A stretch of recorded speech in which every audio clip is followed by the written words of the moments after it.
সকালবেলা ঘুম থেকে উঠে ব্রাশ হাতে নিয়ে ব্রাশ করছে, হঠাৎ ঘড়ির দিকে চোখ যেতেই চোখটা কপাল উঠে গেল, কারণ 15 মিনিট লেট। তাই আর কোনো কিছু না ভেবেই দাঁত ব্রাশ করতে করতে দৌড় দিলাম অফিসের দিকে। পিছন থেকে মা বলে উঠলো খাবার খেয়ে যেতে, কিন্তু আমি আর সময় পেলাম কোথায়, কারণ আমার অফিসের বস হচ্ছে একটা মেয়ে, তাও আবার প্রচণ্ড রাগী। আজ 15 মিনিট লেট, না জানি কি আছে কপালে। আমি দৌড়াতে দৌড়াতে অফিসে যাচ্ছি আর দাঁত ব্রাশ করছি। আমার এই কাণ্ড দেখে রাস্তার লোক তাকিয়ে আছে।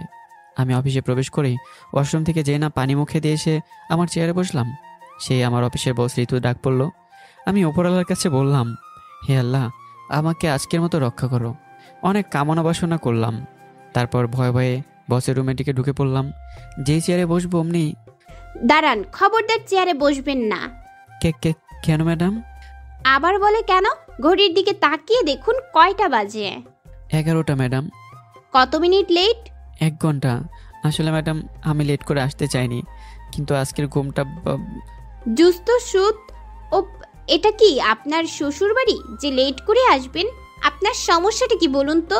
না মানে ম্যাডাম। কি না মানে না মানে করছেন? আর আপনার মুখে এমন জল কেন? মুখটা কি মুছতে পারেননি? আমি আমার বসের কথা শুনে আমার শার্টটা দিয়ে মুখের জলটা মুছতে লাগলাম, আর আমার বসের আগে লোক নিয়ে তাকিয়ে থাকলো আমার দিকে। আসলে হয়েছে কি, আমি অফিসে কাজ করি, মোটামুটি কাজ ভালোই করি, লেট বেশি করি না, কিন্তু আজ একটু লেট করে ফেলেছি। আমি অনেক ভালো একটা ছেলে। আমার বস ঋতু পুরো দজ্জাল টাইপের, আমাকে সারাক্ষণ কাজের মধ্যে রাখে। একটু এদিক ওদিক হলেই ঝাড়ি দেয়, সেই রকমের ঝাড়ি দিতে থাকে, আর আমি সব মুখ বুজে সহ্য করে নিই। বসের উপর কোনো কথা বলতে পারি না। অফিসের সবার সাথে ঋতু অনেক ভালো আচরণ করে, আর আমার সাথে এমন করে। মুখের জলগুলো মুছে ফেললাম আমার শার্ট দিয়ে, শার্টটা আবার ভিজে গেল। আমি যে কাল ফাইলগুলো দিয়েছি কমপ্লিট করতে, সেগুলো কমপ্লিট করেছেন? জি করেছি। তাহলে এখনো এখানে হ্যাবলার মতো দাঁড়িয়ে আছেন কেন? যান ফাইল নিয়ে আসুন। আমার কিছু না বলে ওখান থেকে চলে এলাম, আর এসেই আমার ব্যাগে ফাইল খুঁজতে লাগলাম, কিন্তু ফাইল তো ব্যাগের ভিতরে নেই। বাসায় ছেড়ে এসেছি। নিমিষেই আমার মুখটা আবারও শুকে গেল, নানা রকম চিন্তায় পড়ে গেলাম। এখন কি বলবো বসকে যে আমি ফাইল আননি? কিন্তু এই কথা বলে যে কি না কি করে কে জানে।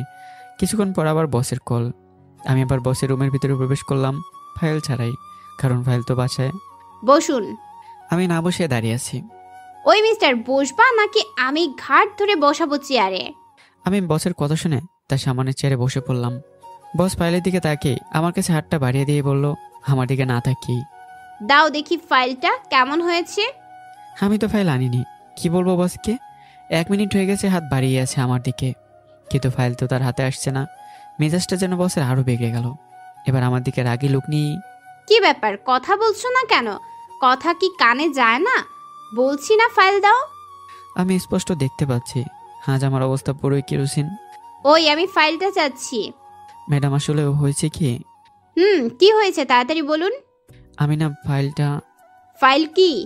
ফাইলটা বাসায় রেখে এসেছি। আমার এর উত্তরে বসের মেজাজ আরো চড়া হয়ে উঠলো। ভাবতে পারছে না যে সে কি করবে। হোয়াট? মানে কি বলছেন কি আপনি এসব? ফাইল আনেননি মানে?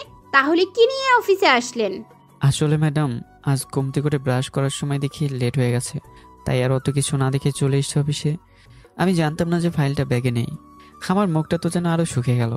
আর আমার বস রেগে গেলেন না, মুচকে হাসি দিয়ে বললেন, উঠুন। মানে? মানে বুঝেন না তাই না? বলছি চেয়ারটা থেকে উঠুন। আমি আমার বসের কথা মতো চেয়ার থেকে উঠে দাঁড়ালাম, আর বস তারও চেয়ার থেকে উঠে বললেন। বস এমনভাবে উঠে গেলেন বলে আমার মনে খটকা লাগলো। Hand up. মানে? মানে হলো যে মিস্টার রাহাত, আপনি এখন আপনার হাত দুটো উপরে তুলুন। হাত তুলুন। আমি কি করব কিছুই বুঝে উঠতে পারলাম না, এবং হাতটা উপরে তুলে ধরলাম। আর ম্যাডাম আমার কাছে আসলো এবং আমার পকেট থেকে মানিব্যাগটা বের করে নিল। আমি এর মানে খুঁজে পেলাম না। কেন আমার মানিব্যাগটা ম্যাডাম বের করলো? নাকি তার টাকা নেই বলে আমার টাকা নেবে? কিন্তু না, ঋতুর তো টাকার সংকট হওয়ার কথা না, তাহলে কেন নিল? ম্যাডাম আমার মানিব্যাগটা কেন নিলেন? আসলে হয়েছে কি, আমার কাছে না কোনো টাকা নেই তাই। আচ্ছা, তোমার এখান থেকে বাসা কত দূর? আমার বাসা এখান থেকে 5 কিলো। তো মিস্টার রাহাত, তোমাকে আমি 15-30 মিনিট সময় দিলাম।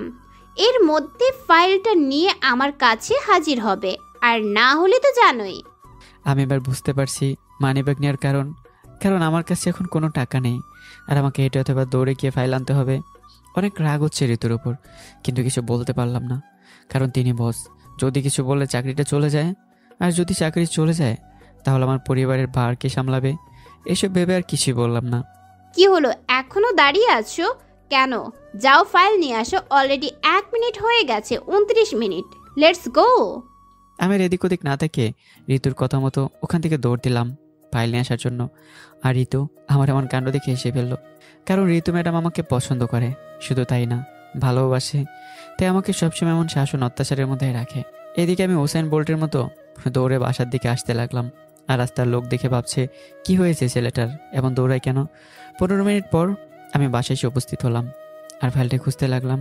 আমার এরূপ আচরণ দেখে আমার মা ভাবলো কি হয়েছে ছেলেটার, এমন অদ্ভুত আচরণ কেন করছে। বাবা রাহাত, কি হয়েছে তোর? তুই এমন হাঁপাচ্ছিস কেন বাবা? না মা, আমার কিছু হয়নি, আমি ঠিক আছি। ফাইল। বাবা তোর তো হয়েছে কি, আর এমন ভাবে কি খুঁজতেছিস? আমি আমার মায়ের কথায় কানা দিয়ে ফাইলটা খুঁজে বের করে আবার দিলাম এক দৌড়। আর আমার মা অনেক চিন্তিত হয়ে ভাবছে যে এমন আচরণ কেন করছে। ঘড়ির দিকে তাকে দেখলাম আমার আর 11 মিনিট হাতে।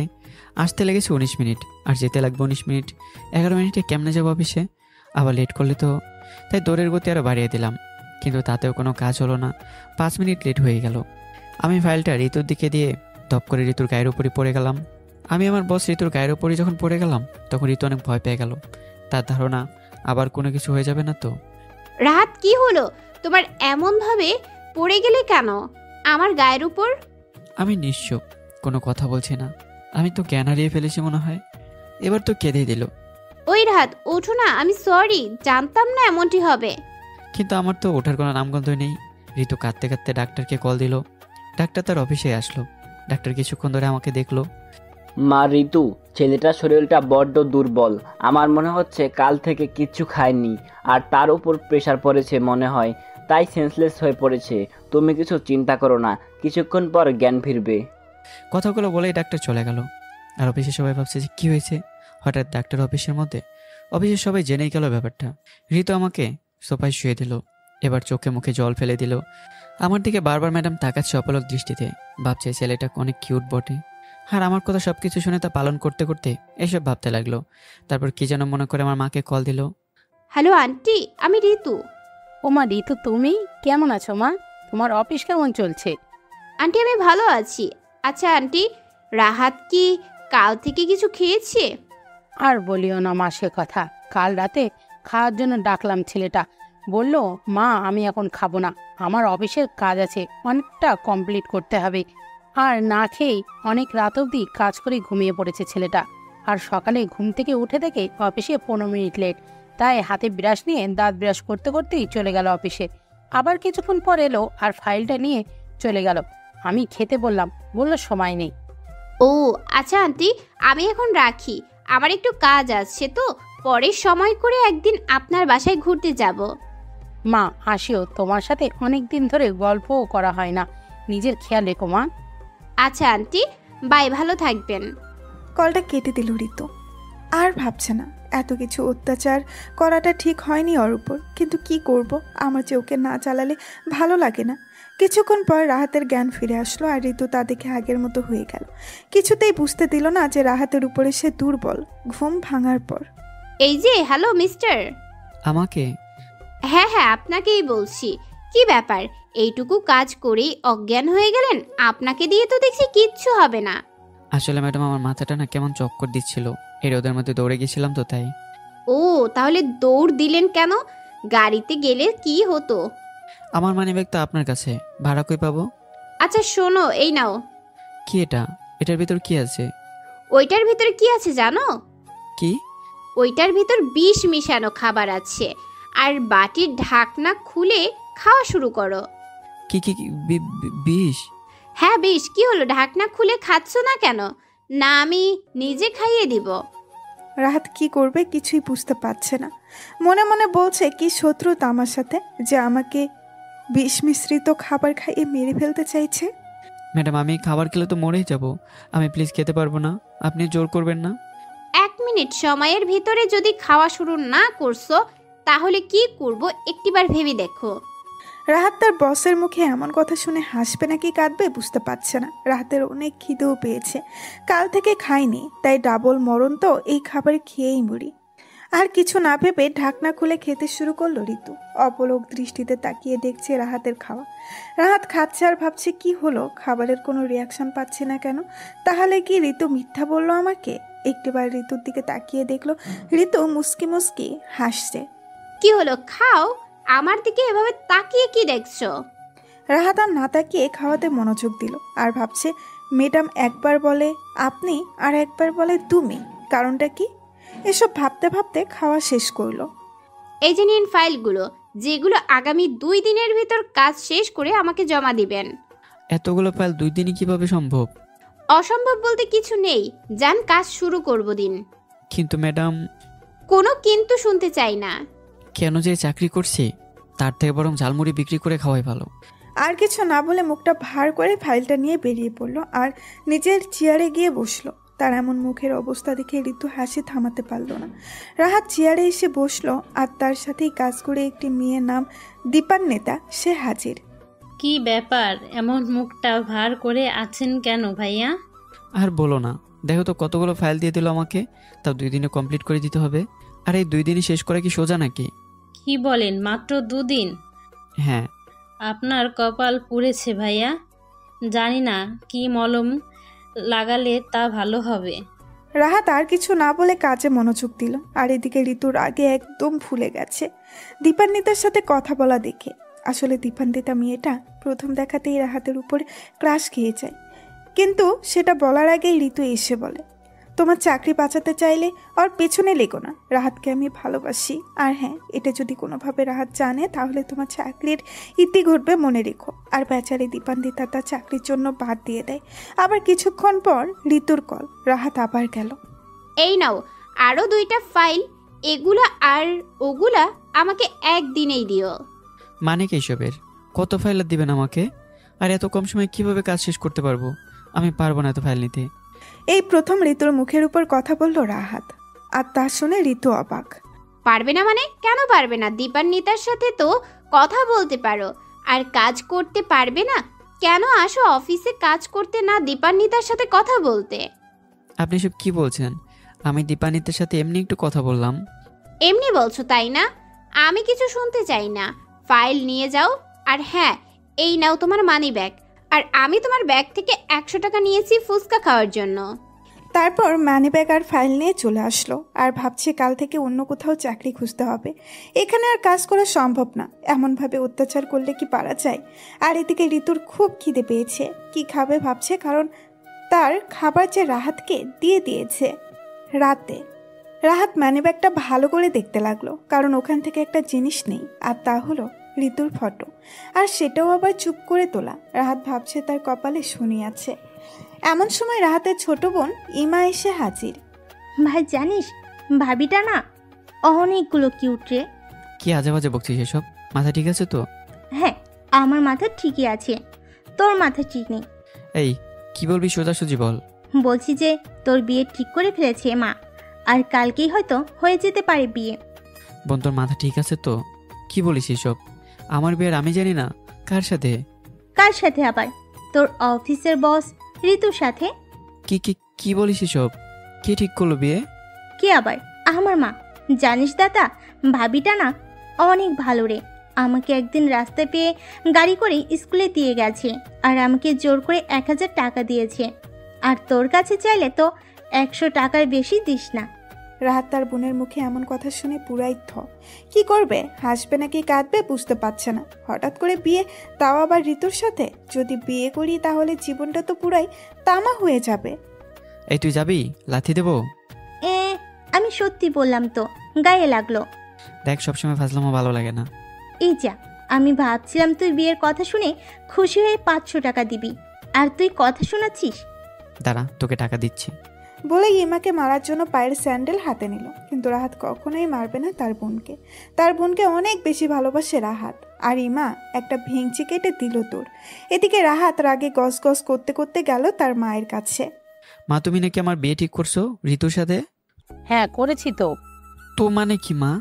মা তুমি একটাবার আমার কাছে শুনবে না আমার এই বিয়েতে মত আছে কিনা? দেখ, আমি তোর মা, আর এই বিষয়ে সিদ্ধান্ত নেওয়ার অধিকার আছে আমার। কিন্তু তাই বলে আর মেয়ে খুঁজে পেলে না ওই মেয়েকে ছাড়া? মা, ওই মেয়ে। চুপ কর তো, কে কেমন আমি জানি, তাই বলছি কিছু বলবি না তুই। আর কালই তোর বিয়ে। মা, তুমি বুঝতে পারছো না, ওই মেয়ের সাথে বিয়ে হলে আমার লাইফটা শেষ হয়ে যাবে। দেখ, আর যাই বল, ঋতুকে নিয়ে আজে বাজে একদমই বলবি না, বলে দিলাম, নইলে একদম ভালো হবে না। মা, লক্ষ্মী মা আমার কথাটা শুনবে তো? আমি কিছু শুনতে চাই না, তুই গিয়ে তোর কাজ কর। আর একটা বছর সময় দাও, আমি তারপর বিয়ে করব। 1 মিনিটও না, ভাগ এখান থেকে, নইলে রাতের খাবার বন্ধ। রাহাত আর কিছু না বলে ওখান থেকে চলে এলো। আর ভাবছে না জানি কি কপালে কি আছে, ওই গুন্ডি মেয়ের সাথে বিয়ে। না না না, তাহলে আমি শেষ। এমনিতেই যে অত্যাচার চালায় আমার উপর, আর বিয়ের পর না জানি কি করবে। তার পরের দিন রাহাতের বিয়ে আস, তাই বাড়িটা অনেক সুন্দর করে সাজিয়েছে। কিন্তু রাহাতের মনে শান্তি নেই। রাহাত পালানোর রাস্তা খুঁজলো, কিন্তু কোনো রাস্তাই পেল না। জানালা দরজা সব বন্ধ। রাহাত ভাবছে আত্মহত্যা করবে নাকি, কিন্তু না, আত্মহত্যা করা মহাপাপ, আর এই কাজ করার কথা মুখে নেওয়াই পাপ। রাহাতের মা ঘরের দরজা খুলে রাহাতকে বিয়ের জন্য তৈরি হতে বললেন, কিন্তু না ছাড়া হ্যাঁ উত্তর দিল না রাহাত। মায়ের কাছে করুণভাবে বলছে বিয়ে না করার জন্য, কিন্তু তার মায়ের এক কথা, বিয়ে করতেই হবে। রাহাত রাজি হচ্ছিল না বলে কিছু লোকদের ডেকে রাহাতকে হাতে পায়ে রশ্মি দিয়ে বেঁধে ফেললেন তার মা। তার মায়ের কথা, দরকার হলে বাঁধানো অবস্থায় বিয়ে হবে। রাহাতের হাত পায়ে রশ্মি দিয়ে বাঁধানো, আর সেই অবস্থায় যাত্রা করলো কনের বাড়ির উদ্দেশ্যে। রাহাত তার মাকে অনেক অনুরোধ করলো, কিন্তু কোনো কাজই হচ্ছে না। অবশেষে অনেক বরযাত্রী নিয়ে কনের বাড়ি চলে গেল রাহাত। আর রাহাতের আশা দেখে কনের বাড়ির লোকদের আনন্দের সীমা পেরিয়ে গেল। সবাই বলছে বর এসেছে, বর এসেছে। তারপর রাহাতকে বাঁধানো অবস্থায় নামানো হলো গাড়ি থেকে। আর তার হাতে পায়ে রশি দিয়ে বাঁধানো দেখে কনে পক্ষের সব আত্মীয়দের মুখ নিমেষেই আনন্দের ছাপ দূর হয়ে গেল। তারা বিশ্বাস করতে পারছে না বরকে আনা হলো না কোনো আসামিকে। রাহাতের মা অবস্থা উপলব্ধি করতে পারলো, আর রাহাতকে রশি মুক্ত করে ফেললো। আর গিয়ে বলল রাহাতকে, যদি কোনো রকমে পালানোর চেষ্টা করিস বিয়ে বাড়ি থেকে, তাহলে আমার থেকে খারাপ আর কেউ হবে না। রাহাত তার মায়ের কথা শুনে কাঁদো কাঁদো অবস্থা। যদি বিয়ের বাড়ি না হতো তাহলে হাউমাউ করে কেঁদেই দিত, কিন্তু আর কাঁদলো না। অনেক কষ্টে কান্না আটকালো। একে একে বিয়ের সব আয়োজন শেষ হয়ে গেল। বরপক্ষ ও কনে পক্ষের লোকেরা তো মহা খুশি, আর সব থেকে খুশি তো ঋতু, কারণ সে তার ভালোবাসার মানুষের সাথে ঘর বাঁধার স্বপ্নটা পূরণ হলো। রাহাত কাঁদো কাঁদো অবস্থায় বউ নিয়ে বাসার উদ্দেশ্যে রওনা দিল। ঋতু রাহাতের অবস্থা টের পেল, কিন্তু কিছু বলল না। রাহাতের কাঁধের উপর মাথা রেখে রাহাতকে জড়িয়ে ধরে চলে এলো। অবশেষে বাসায় বউ নিয়ে এলো রাহাত। সব লোকেরা বউ দেখে বলছে, বাহ, খুব সুন্দর বউ, অনেক ভালো দেখতে, আরো অনেক কিছু বলছে। আর রাহাত এসব শুনে মনে মনে বলল, কে কত ভালো আমার থেকে আর বেশি কেউ জানে না। আজ আমার বাসর রাত। সকল বিবাহিত নারী পুরুষের কাছে এটা একটা শ্রেষ্ঠ রাত। রাহাত ঘরে ঢুকছে না, কিন্তু তার বন্ধুরা এক প্রকার জোর করেই ঘরের ভেতর ঢুকিয়ে দিল, দরজা নক করে দিল, যেন বের হতে না পারে। রাহাত মনে মনে আল্লাহকে ডাকছে আর বলছে, হে আল্লাহ, আজকের রাতটা অন্তত ভালোই ভালোই কাটিয়ে দিও। রাহাত ঘরের বিছানার দিকে তাকিয়ে দেখলো ঋতু বিছানায় নেই। হাই হাই, বউ গেল কই? কোথাও পালিয়ে গেল না তো? ধীরে ধীরে পা ফেলে রাহাত বিছানায় গিয়ে বসলো, কিন্তু না, ঋতু নেই। আর ওর শরীরের সমস্ত গহনা বিছানার এক পাশে পড়ে আছে, আর বিয়ের শাড়িটাও। রাহাতের মাথা কাজ করছে না, আর কি করবে তা বুঝতেও পারছে না। এমন সময় ঋতু আশ্রমের ভেতর থেকে বেরিয়ে আসলো। রাহাত ঋতুকে দেখে একটা লাফ দিয়ে বিছানার উপরে ধপ করে শুয়ে গেল। কিছুক্ষণ পরে ঋতু এসে রাহাতকে ডাকছে, এই যে আমার কিউট বর, এক্ষুনি শুয়ে পড়লে কেন? ওঠো ওঠো বলছি। দেখো, আমার শরীরটা ভালো লাগছে না, আমাকে ডেকো না তো। এই শোনো, তোমাকে আমি ডাকছি অন্য কারণে, আর ঘুমিয়ে থাকার জন্য কি বিয়ে করেছি নাকি তোমাকে? অন্য কারণ মানে? দেখো, আমার দ্বারা অন্য কিছু হবে না। ওই পুচকু, একদম উল্টাপাল্টা কিছু ভাববে তো সোজা নাকে ঘুষি মেরে নাক ফাটিয়ে দিব। কি? আমি পুচকে? আর তুমিই তো বললা যে কাজ আছে, বিয়ে রাতে কাজ। আমি মনে হয় কিছু জানি না, তাই না? আমি কিচ্ছু করবো না তোমার সাথে। আর একবার যদি এসব ফালতু কথা বলেছো তাহলে থাপ্পড় দিব বেয়াদব। রাহাত ঋতুর মুখে এমন কথা শুনে বাসর রাতে আর কান্না আটকিয়ে রাখতে পারল না। চোখ বেয়ে অশ্রু বেরিয়েই পড়ল। ভাবছে কাকে বিয়ে করলাম, এই রাতে থাপ্পড় দিতে চাচ্ছে। ঋতু বিছানা থেকে উঠে গিয়ে কয়েকটা ফাইল এনে রাহাতের দিকে তুলে ধরে বলল, শোনো, তোমার সাথে আমার পিতলা আলাপ করার সময় নেই, তাই সোজাসুজি বলছি, এই ফাইল কয়টা আজ রাতের মধ্যেই শেষ করতে হবে। কালকে কাজ আছে এই ফাইলের, আর এই জন্যই তোমাকে ডাকছিলাম এতক্ষণ ধরে। কথাগুলো বলে রাহাতের কাছে ফাইলগুলো এগিয়ে দিল ঋতু। আর বেচারা রাহাত তো মনে মনে বলছে, এই রাত দেখার আগে মরে যাওয়াই উচিত ছিল। মানুষের জীবনে এই রাতে নাকি প্রিয় মানুষের সাথে অনেক গল্প করে, কিন্তু তা না, আমার কপালে জুটল অফিসের মতো এক গাধা কাজ। ওই তোমার চোখের কোণে জল কেন? জল কেন? ঋতুর চোখের জল মুছে দিল আলতো করে আর বলল, তাড়াতাড়ি কাজে মনোযোগ দাও। আর রাহাত ঋতুর উপরে কিছু বলল না। অতপর বাসর রাতে ফাইলের কাজ শুরু করে দিল। আর এদিকে ঋতু ঘুমিয়ে গেল। রাহাত অনেক রাত অবধি কাজ করলো আর তা শেষ করে ঘুমিয়ে গেল। যখন রাহাত ঘুমিয়ে গেল ঠিক তখন ঋতু উঠে রাহাতের ঠোঁটে ঘুমন্ত অবস্থায় একটা চুমু এঁকে দিল আর রাহাতের বুকের উপরে শুয়ে পড়ল। কিন্তু রাহাত টেরই পেল না যে কেউ তার বুকের উপরে মাথা রেখে ঘুমিয়ে গেছে। সকালের মিষ্টি রোদ এসে ঋতুর মুখের উপরে পড়ল আর ঘুম ভেঙে গেল। সঙ্গে সঙ্গে ঋতু উঠে বাসার কিছু টুকিটাকি কাজ করলো। সকালে মিষ্টি রোদ এসে ঋতুর মুখের উপর পড়ল আর ঘুম ভেঙে গেল। সঙ্গে সঙ্গে ঋতু উঠে বাসার কিছু টুকিটাকি কাজ করলো, নাস্তা মায়ের সাথে বানালো। ঋতুর এমন ব্যবহার দেখে রাহাতের মায়ের খুশি যেন আর ধরে না। ঋতুকে তার নিজের মেয়ের মতোই দেখে রাহাতের মা। নাস্তা বানানো শেষ, কিন্তু এদিকে রাহাত ঘুমিয়েই আছে। এক বালতি পানি এনে রাহাতের গায়ের উপরে ধপাস করে ফেলে দিল ঋতু। আর রাহাত সঙ্গে সঙ্গে বাবারে বলে চিৎকার করে বিছানা থেকে উঠে বসলো। তার এমন চিৎকার শুনে ঋতু হাসতে হাসতে পাগলি হয়ে যাবে মনে হচ্ছে। এই যে আমার বর, এখন ঠিকঠাক সময় মতো ঘুম থেকে উঠতে হবে, না হলে প্রতিদিন এমনই হবে। মানে কি এসবের? আমি কি তাহলে ঘুমাবো না? ঘুমাতে কি বারণ করেছি নাকি? কিন্তু সকালে ঘুম থেকে উঠতে হবে। রাহাত তার বইয়ের কথা শুনে অবাক। প্রথম দিনই এমন করছে, না জানি আর বাকি দিনগুলো কি কি করবে এইসব ভাবছে। যাও 10 মিনিটের মধ্যে তৈরি হয়ে নাও আর নাস্তার টেবিলে আসো, না হলে আজ নাস্তাও জুটবে না কপালে। কথাটা বলে রুমের ভেতরে চলে গেল ঋতু। কোথায় আবার বউ নিজের হাতে খাইয়ে দিবে তা না, বলছে নাস্তাই পাবে না। তারপর রাহাত রুম থেকে উঠে ওয়াশরুমে গেল। ওয়াশরুম থেকে বের হয়ে নাস্তার টেবিলে গেল আর দেখলো টেবিলে কোনো নাস্তাই নেই। তারপর ঘড়ির দিকে তাকিয়ে দেখলো 14 মিনিট হয়েছে, 4 সেকেন্ড লেট, তাই এমন ব্যবস্থা। শোনো, বলছিলাম 10 মিনিটে রেডি হতে, কিন্তু তোমার লাগলো 14 মিনিট। সরি, আজকে আর নাস্তা করাতে পারলাম না তোমাকে। এরপর থেকে একটু সময় মেনটেন করো, ওকে? আর তাড়াতাড়ি আসো, গাড়িতে করে অফিসে যাব দুজনে, না হলে হেঁটে হেঁটে যেতে হবে অফিসে। রাহাত আর দেরি না করে গাড়ির মধ্যে গিয়ে বসলো আর বারবার বলছে কেন যে বিয়ে করলাম, প্রথম থেকেই হিটলার আইন চালু। তারপর ঋতুও এসে পড়লো গাড়ির ভেতর। আজ ঋতু পরেছে একটা নীল শাড়ি আর রাহাত ঋতুকে দেখে চোখ ফেরাতেই পাচ্ছে না। চোখের পলক অব্দি নড়ছে না রাহাতের। রাহাত অপলক দৃষ্টিতে তাকিয়ে আছে ঋতুর দিকে। ও হ্যালো, কি দেখো এমন করে? ঋতুর কথায় রাহাতের ঘোর কেটে গেল। মানে না, কিছু না, এমনি। কিছু না মানে? তাহলে অমন ভাবে কি দেখো? আজ তোমাকে অনেক সুন্দর লাগছে। ও এখন বুঝতে পারছি, মাথায় শুধু বদ মতলব কাজ করে, তাই না? আরে না না, তুমি ভুল ভাবছো, কোনো বদ মতলব নেই আমার, বিশ্বাস করো। গাড়ি থেকে নেমে পড়ো। মামা মানে? কি বলছি শোনোনি? বললাম যে গাড়ি থেকে এখন নামো। কি বলে এইসব? কেন নামবো? আগে নামো, তারপর বলছি। তারপর রাহাত গাড়ি থেকে নেমে পড়ল। এরপর থেকে এমনভাবে যদি আমার দিকে তাকিয়েছ তাহলে সেই দিন বুঝবা। এখন হেঁটে হেঁটে অফিসে আসবে, ওকে? ড্রাইভার, তাড়াতাড়ি গাড়ি স্টার্ট করো। রাহাতের চোখের সামনে দিয়ে চলে গেল ঋতু আর রাহাত হা করে তাকিয়ে দেখছে ঋতুর চলে যাওয়ার দিকে। রাহাত বলছে নিজের বইয়ের দিকে তাকিয়েছি বলে এমন করলো, না জানি অন্য কোনো মেয়ের দিকে তাকালে কি না কি করবে। তারপর বহুত কষ্ট করে রিক্সা দিয়ে অফিসে চলে গেল রাহাত। তারপর অফিসের একজন কাছ থেকে টাকা নিয়ে রিক্সাওয়ালাকে ভাড়া দিয়ে দিল।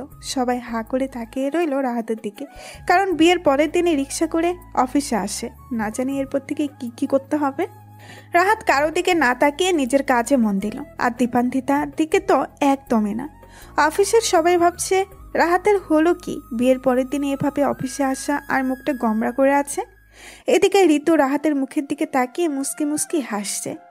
ঋতু রাহাতকে প্রচণ্ড ভালোবাসে আর অত্যাচারও, না জানি এর কারণ কি। এদিকে রাহাতের অনেক ক্ষুধাও পেয়েছে, এখন যদি খেতে যায় জানি না কি করবে। আর সব থেকে বড় কথা, রাহাতের হাতে কোনো টাকাও নেই। সব টাকা ঋতু নিয়ে তার ব্যাগে রেখে দিয়েছে। দুপুর 2টা বাজে। এখন ক্ষুধার মাত্রা বেড়ে গেছে রাহাতের, কিন্তু খাওয়ার মতো কোনো উপায়ও খুঁজে পাচ্ছে না রাহাত। অফিসের সবাই লাঞ্চ করেছে, একমাত্র রাহাতই করেনি। এক গ্লাস পানি পান করে নিল রাহাত, আর নিজের কপালে নিজেই আঘাত করছে আর বলছে, এটাই পাওয়া ছিল আমার। কিছুক্ষণ পর ঋতু এসে বলল, ওই তাড়াতাড়ি এসে গাড়িতে উঠো। গাড়িতে মানে? কই যাব? উফ, গাড়িতে উঠতে বলেছি। উঠবা, এত কথা বলো কেন? তোমার দিকে তাকালে যদি আবার নামিয়ে দাও গাড়ি থেকে। ঋতু কি বলবে বুঝতে পারছে না। একটা হাসি দিল রাহাতের কথা শুনে। আচ্ছা, দিব না নামিয়ে, এবার চলো। তারপর ঋতু আর রাহাত একটা রেস্টুরেন্টের সামনে এসে হাজির হলো। এটা তো রেস্টুরেন্ট, এখানে আমাকে আনলে কেন? রেস্টুরেন্টে কেন আনে জানো না? খেতে এসেছি আমরা দুজনে। আসলে সকালে আমি নাস্তা করিনি, আমার খুব খিদে পেয়েছে। রাহাত এবার কিছুটা অবাক হলো। কেন নাস্তা করোনি? ওই অত শত বলতে পারবো না, এবার চলো তো। আসলে হয়েছে কি, কি হয়েছে? আমার কাছে না কোনো টাকা নেই। টাকা নেই তো কি হয়েছে, আমার কাছে আছে, আমি দিব। কি হলো, এবার তো যাওয়া যাবে নাকি? তারপর ঋতু আর রাহাত রেস্টুরেন্টে গিয়ে পেট ভরে খেয়ে নিল।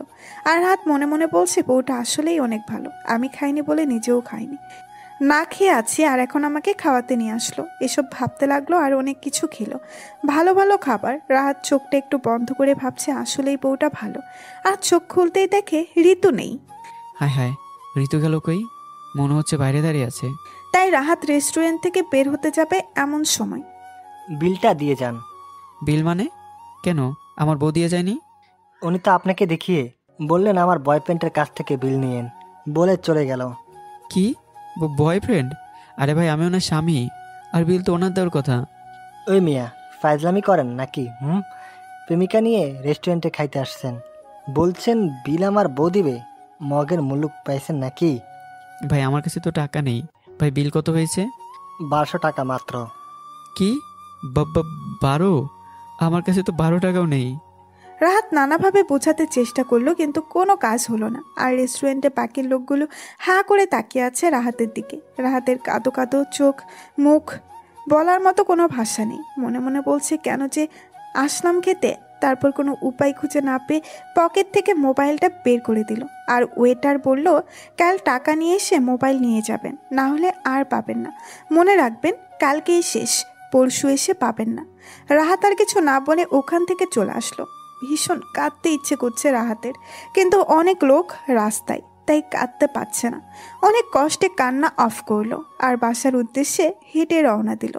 টাকা পকেটে না থাকলে যা হয় আর কি। তারপর রাহাত বাসায় প্রবেশ করলো, আর তারপর রাহাতের মায়ের ডাক। দাঁড়া রাহাত, কি হয়েছে মা? তুই আমার বাসা থেকে এক্ষুনি বের হয়ে যাবি। মা তুমি এসব কি বলছো? বাসা থেকে বের হয়ে যাবো মানে? কই যাব? তোকে না বলেছি বৌমারে কিচ্ছু বলবি না? তুই নাকি বৌমাকে অফিসে আর রেস্টুরেন্টে খেতে বসে অনেক কথাই শুনিয়েছিস। আর বৌমা আমার কাছে এসে কাঁদছে আর বলছে আজকে শেষবারে ছেড়ে দিচ্ছি। রাহাত আর কিছু না বলে চলে গেল নিজের রুমে, আর ঘরে গিয়ে বেচারা কেঁদেই দিল। চোখ বেয়ে টপ টপ করে পানি পড়ছে রাহাতের, আর বলছে, কি এমন করলাম আমি যার কারণে এমন করে মায়ের কাছে এসে বলল।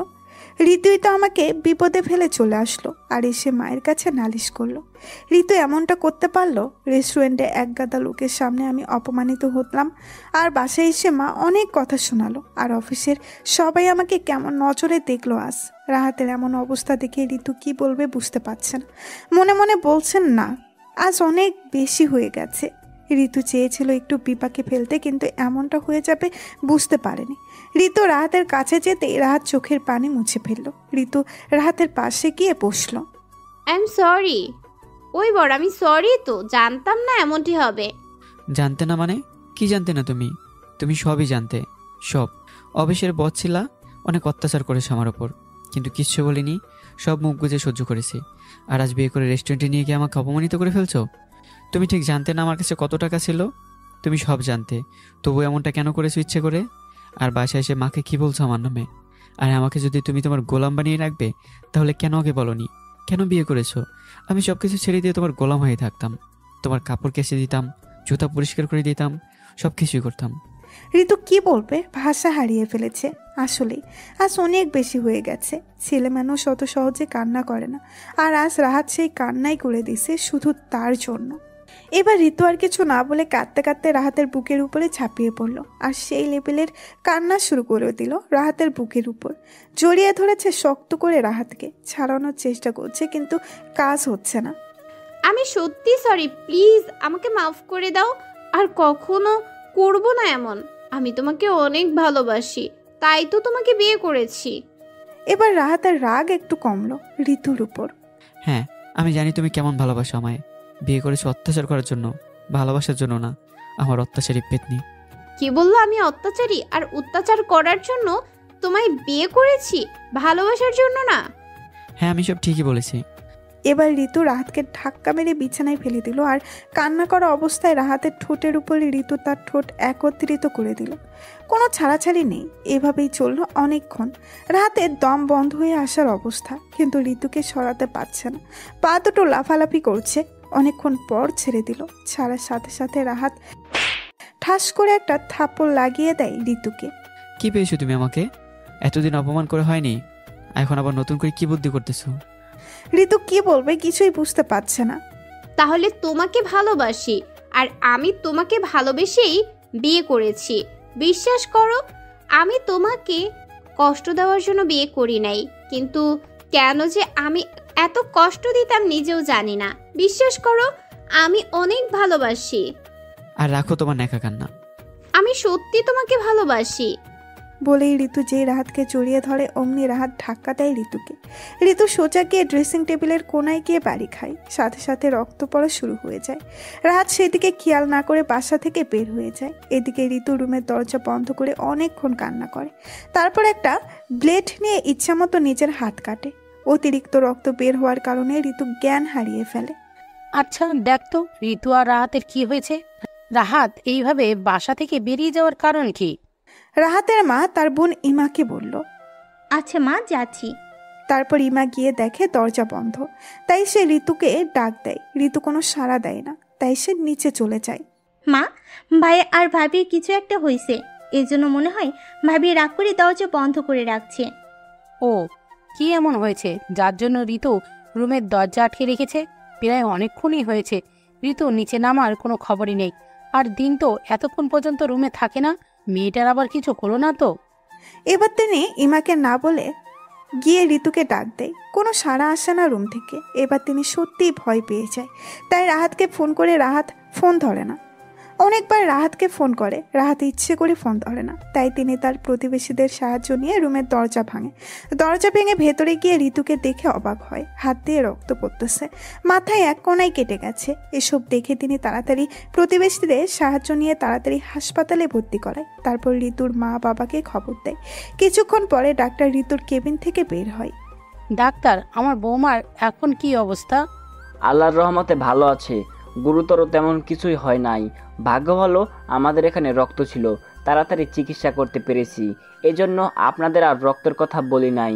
আর হ্যাঁ, পেশেন্ট এখন ঘুমাচ্ছে। আচ্ছা, আমরা এখন ভেতরে যেতে পারি? যান, তবে বেশি কথা বলবেন না পেশেন্টের জ্ঞান ফিরলে। কিছুক্ষণ পর ঋতুর জ্ঞান ফিরে। রাহাত কোথায়? আমি রাহাতকে অনেক কষ্ট দিচ্ছি, আমি ওর কাছে যাব। কষ্ট দিছো মানে? তারপর ঋতুর সব খুলে পড়ল আর কান্না করতে লাগলো। আচ্ছা মা, তুমি শান্ত হও, আমরা রাহাতকে আনতেছি। তারপর ইমা আবার নিজের ফোন থেকে রাহাতকে অনেকগুলো ফোন দেয়। রাহাত ধরে না। এভাবে অনেকগুলো দেওয়া হঠাৎ ধরে। হ্যালো ভাইয়া, তুই কোথায়? তাড়াতাড়ি হাসপাতালে আয়। আমরা ভাবিকে নিয়ে হাসপাতালে আসছি। ভাবির অবস্থা খুব খারাপ। কি বলিস? কোন হাসপাতালে? তারপর ইমা রাহাতকে হাসপাতালের অ্যাড্রেস দেয়। কিছুক্ষণ পর রাহাত হাসপাতালে যায়। হ্যালো ভাইয়া, তুই কই? আমি হাসপাতালে। কত নাম্বার কেবিন? 435 নাম্বার কেবিনে আয়। তারপর রাহাত কেবিনের সামনে গিয়ে শুনে ভেতর থেকে ঋতুর কান্না আসে। সবাই তাকে সান্ত্বনা দিচ্ছে। তাই রাহাত তাড়াতাড়ি কেবিনে ঢুকে পড়ে। সবাই রাহাতকে দেখে বাহিরে বের হয়ে যায়। ঋতু তবুও কান্না করতেছে। আমি অনেক খারাপ, তাই না? আমি তোমাকে কষ্ট দিই, তাই না? আমি কি বলছি তুমি খারাপ? তাহলে আমাকে এসে কেন জড়িয়ে ধরলে না? তুমি আমাকে ভালোবাসো না? কে বললো বাসি না? অনেক ভালোবাসি তোমাকে আমি। তাহলে এখন আদর করে দাও আমাকে। এখানে? এখানে কিভাবে করব? বাইরে সবাই দাঁড়িয়ে আছে, বাসায় নিয়ে নেই তারপর। তাহলে এখন বাসায় চলে যাব। আজকে রাতটা থাকো, কাল সকালে বাসায় নিয়ে যাব। তোমার হাতের অবস্থা তেমন ভালো না। সেটা তোমাকে বলতে বলছি, এখন বাসায় যাব এটা একমাত্র কথা। ওকে বাবা, আমরা এক্ষুনি যাব। তারপর হাসপাতালে বিল দিয়ে ঋতুকে বাসায় নিয়ে আসে। বাসায় আসতে আসতে রাত হয়ে যায়। তারপর রাত ঋতুকে কোলে নিয়ে রুমে যায়। তারপর দুজনেই ফ্রেশ হয়ে নেয়। ভাইয়া খেতে আয় ভাবিকে নিয়ে। চলো খেতে যাব। তোমার কোথাও যাওয়া লাগবে না, আমাদের দুজনের খাবার উপরেই নিয়ে আসতেছি। তারপর রাহাত নিচে গিয়ে খাবার নিয়ে সোজা রুমে আসে। রুমে এসে নিজেও খায় ও ঋতুকেও খাইয়ে ওষুধ দিয়ে শুয়ে দেয়। এখন আসো আমার কাছে, হ্যাঁ বলো। আদর করো। কিভাবে করে জানি না তো। ওকে তোমাকে করতে হবে না, আমি করছি। ঋতু রাহাতের ঠোঁট নিজের ঠোঁটের সাথে এক করে দেয় প্রায় 5 মিনিটের মতো। তারপর ঋতুকে জোর করে ছাড়িয়ে নেয়। আরেকটু হলে তো মরেই যেতাম। এটা বলার সাথে সাথে আবার এক করে দেয় 2 ঠোঁট। আর গভীরে যাওয়ার দরকার নেই আপনাদের। সকালবেলা। এই ওঠো, আর কতক্ষণ ঘুমাবা? ফ্রেশ হয়ে না, অফিসে যেতে হবে। আর একটু ঘুমাই। কি বললা তুমি? রাতে আমাকে ঘুমাতে দাও নাই, এখন তুমি ঘুমাবা। আমি নিচে যাচ্ছি, যদি লেট করো কালকের মতো নাস্তা পাবে না। এই না না, আমি এক্ষুনি আসতেছি। শোনো, বলো। একটা ইয়ে দাও না। কি দিবে? পাপ্পি দাও। লেট হলে কিন্তু খাবার পাবে না। খাবার লাগবে না, পাপ্পি হলে হবে। ফ্রেশ হয়ে আসো আগে, তারপর। তুমি এখানে বসো, যদি চলো আমি কিছু করব না। তারপর তাড়াতাড়ি বের হয়। এবার দাও। আচ্ছা বাবা, দিচ্ছি। তারপর ঋতু রাহাতের 2 ঠোঁট এক করে দেয় নিজের ঠোঁটের সাথে। এদিকে রাহাত ছাড়ার কোনো নামই নেই। আর দম ঋতুর বন্ধ হয়ে আসছে। কতক্ষণ ছিল এভাবে কেউ জানে না। তারপর ঋতু নিজেকে ছাড়িয়ে নেয়। এবার তাড়াতাড়ি নাস্তা করতে আসো। তুমি বললে লেট হলে নাস্তা দেবা না, এখন তো লেট হয়েছে। দূর, তাড়াতাড়ি আসো তো, অফিসে লেট হয়ে যাচ্ছে। তারপর সবাই মিলে একসাথে খাবার খায়। ঋতু রাহাতের অফিসের দিকে রওনা হয় গাড়িতে। এই এখন থেকে তুমি আমার পিএ হিসেবে থাকবা আমার সাথে। আমার কেবিনে তোমার সব কিছু নিয়ে আসো। মানে হলো ওই দীপান্বিতার সাথে সব কিছু বন্ধ। আর অফিসে বেশি ন্যাকামি করো না, তোমার মাথা ফাটাবো আমি। তারপর তারা অফিসে পৌঁছে যায়। ওগো আমার আদরি বউ, শুনছো? ওই তোমাকে না বলেছি অফিসে ন্যাকামি করবা না, তারপরেও কেন আবার ন্যাকামি শুরু? তুমি হলে আমার একমাত্র বউ, তোমাকে ডাকবো না তো এইভাবে কাকে ডাকবো? না, তুমি এভাবে আমাকে অফিসে ডাকবে না, এইভাবে আমাকে। কি আর করার, শেষমেশ মনে মনে রাহাতের 14 গোষ্ঠী উদ্ধার করতে করতে নিজের সিটে গিয়ে বসলো। ওই এদিকে শোনো। হ্যাঁ বলো। এই ফাইলগুলো কালকের মধ্যে কমপ্লিট করে আনবি। বলে 4 থেকে 5টা ফাইল ধরিয়ে দিল রাহাতের হাতে। কালকের মধ্যে এতগুলো ফাইল কখনোই সম্ভব না। সম্ভব না হলে সম্ভব করে নিবা, কালকের মধ্যেই ফাইলগুলো আমার কমপ্লিট চাই, ব্যাস। তুমি বউ না, যেন আস্ত একটা পেতনি। কি বললে? না কিছু বলিনি তো। ওহ, যাও এখন গিয়ে কাজ করো। ফাইলগুলো নিয়ে নিজের সিটে বসে পড়ল রাহাত। ঋতু নিজের কেবিনটা আর কেবিনের পাশেরটাতে দিয়েছে, আর মাঝখানের দেওয়ালটা পুরো গ্লাস সিস্টেম। রাহাত যেন কোনো মেয়ের সাথে কথা না বলতে পারে, তাই এই অব্যবস্থা। দুপুরবেলা রাহাত গাড়িতে বসে ঋতুর জন্য অপেক্ষা করছে। রাহাত ঋতুকে আসতে দেখে গাড়ির দরজা খুলে দিল। তুমি আমাকে আমার আগে অফিস থেকে বেরিয়ে গাড়িতে এসে বসে আছো মেয়েদের সাথে লুতুপুতু করার জন্য? মানে আগে বলতা, তোমাকে আমি কোলে করে নিয়ে এসে গাড়িতে এনে বসাতাম। আবার শুরু করলে তোমার ওই সব ফালতু কথা। কথা না বলে এখন চুপচাপ গাড়ি চালাও। ড্রাইভার কোথায়? বাদ করে দিচ্ছি। কেন? তুমি আছো না, তুমি সব করবা। হ্যাঁ, এখন তো সব আপনার কথা মতোই হবে। আপনি যা বলবেন আমাকে তাই করতে হবে নাকি? হ্যাঁ, তুমি কি চুপচাপ গাড়ি চালাবা না তোমাকে নামিয়ে দিব? আমি কথা বলে প্রবলেম তোমার, আমার না, তাই আমি কেন নামবো? তুমি নেমে যাও। কি বললে তুমি? কই কিছু না তো। আম্মু, আম্মু। কি হয়েছে রে মা? রান্নাঘর থেকে বেরিয়ে এসে বলল, আম্মু তোমার ছেলে কি করছে জানো? যা বাবা, আমি এবার কখন কি করলাম? কি করেছে? সকালে আমি তোমার ছেলের ক্যাবিনে গিয়েছিলাম একটা কাজে, কিন্তু ও আমাকে ঝাড়ি মেরে বের করে দিয়েছে। আর জানো, আসার সময় আমাকে গাড়ি থেকে বের করে দিতে চেয়েছিল। এগুলো কি সত্যি? আম্মু, এগুলো সব মিথ্যা কথা। ও আমার সাথে এগুলো করেছে, আমি না। আম্মু দেখছো, তোমার ছেলে তোমার সামনে আমাকে মিথ্যাবাদী বলছে। আম্মু বিশ্বাস করো, আমি সত্যি বলছি, আমি সাথে এমনটা করিনি। আমি কোনো কথা শুনতে চাই না। আম্মু আমি সত্যি বলছি, আমি কিচ্ছু করিনি।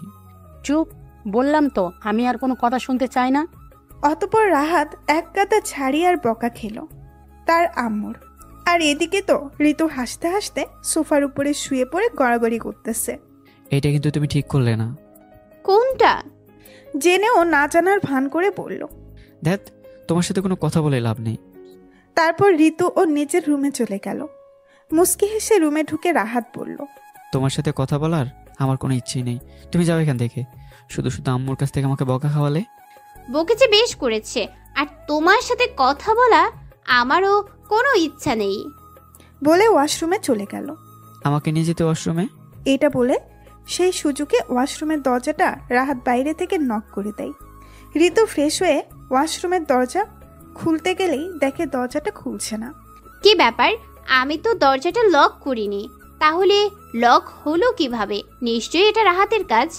আর এদিকে রাহাত ওয়াশরুমে ঋতুকে আটকে রাখতে পেরে বিশ্বজয়ের একটা হাসি দিয়ে বিছানায় যে গা এলিয়ে দিয়ে হাসতে লাগলো। রাহাত দরজাটা খুলো বলছি। দরজা ধাক্কাতে ধাক্কাতে বলল। রাহাত তো ঋতুর কোনো কথা কানেই নিচ্ছে না, উল্টা হেসেই যাচ্ছে। তোমাকে কিন্তু দরজা খুলতে বলেছি, না হলে আমি যে তোমার কি হাল করব সেটা আমি নিজেও জানি না। আগে বাইরে বেরিয়ে তো আসো। দরজার কাছে এগিয়ে গিয়ে বলল। তোমাকে দরজা খুলতে বলেছি না? কেন, তখনকার কথা মনে নেই? আম্মুর কাছ থেকে শুধু শুধু আমাকে কি বকাটাই না খাওয়ালে। এখন থাকো তুমি ওইখানে আটকে। রাহাত দেখো, আমার কিন্তু মাথাটা ঘুরছে। তোমার মাথা করলে আমার কি? আর বারবার চেয়েছে আমাকে ডিস্টার্ব করবে না।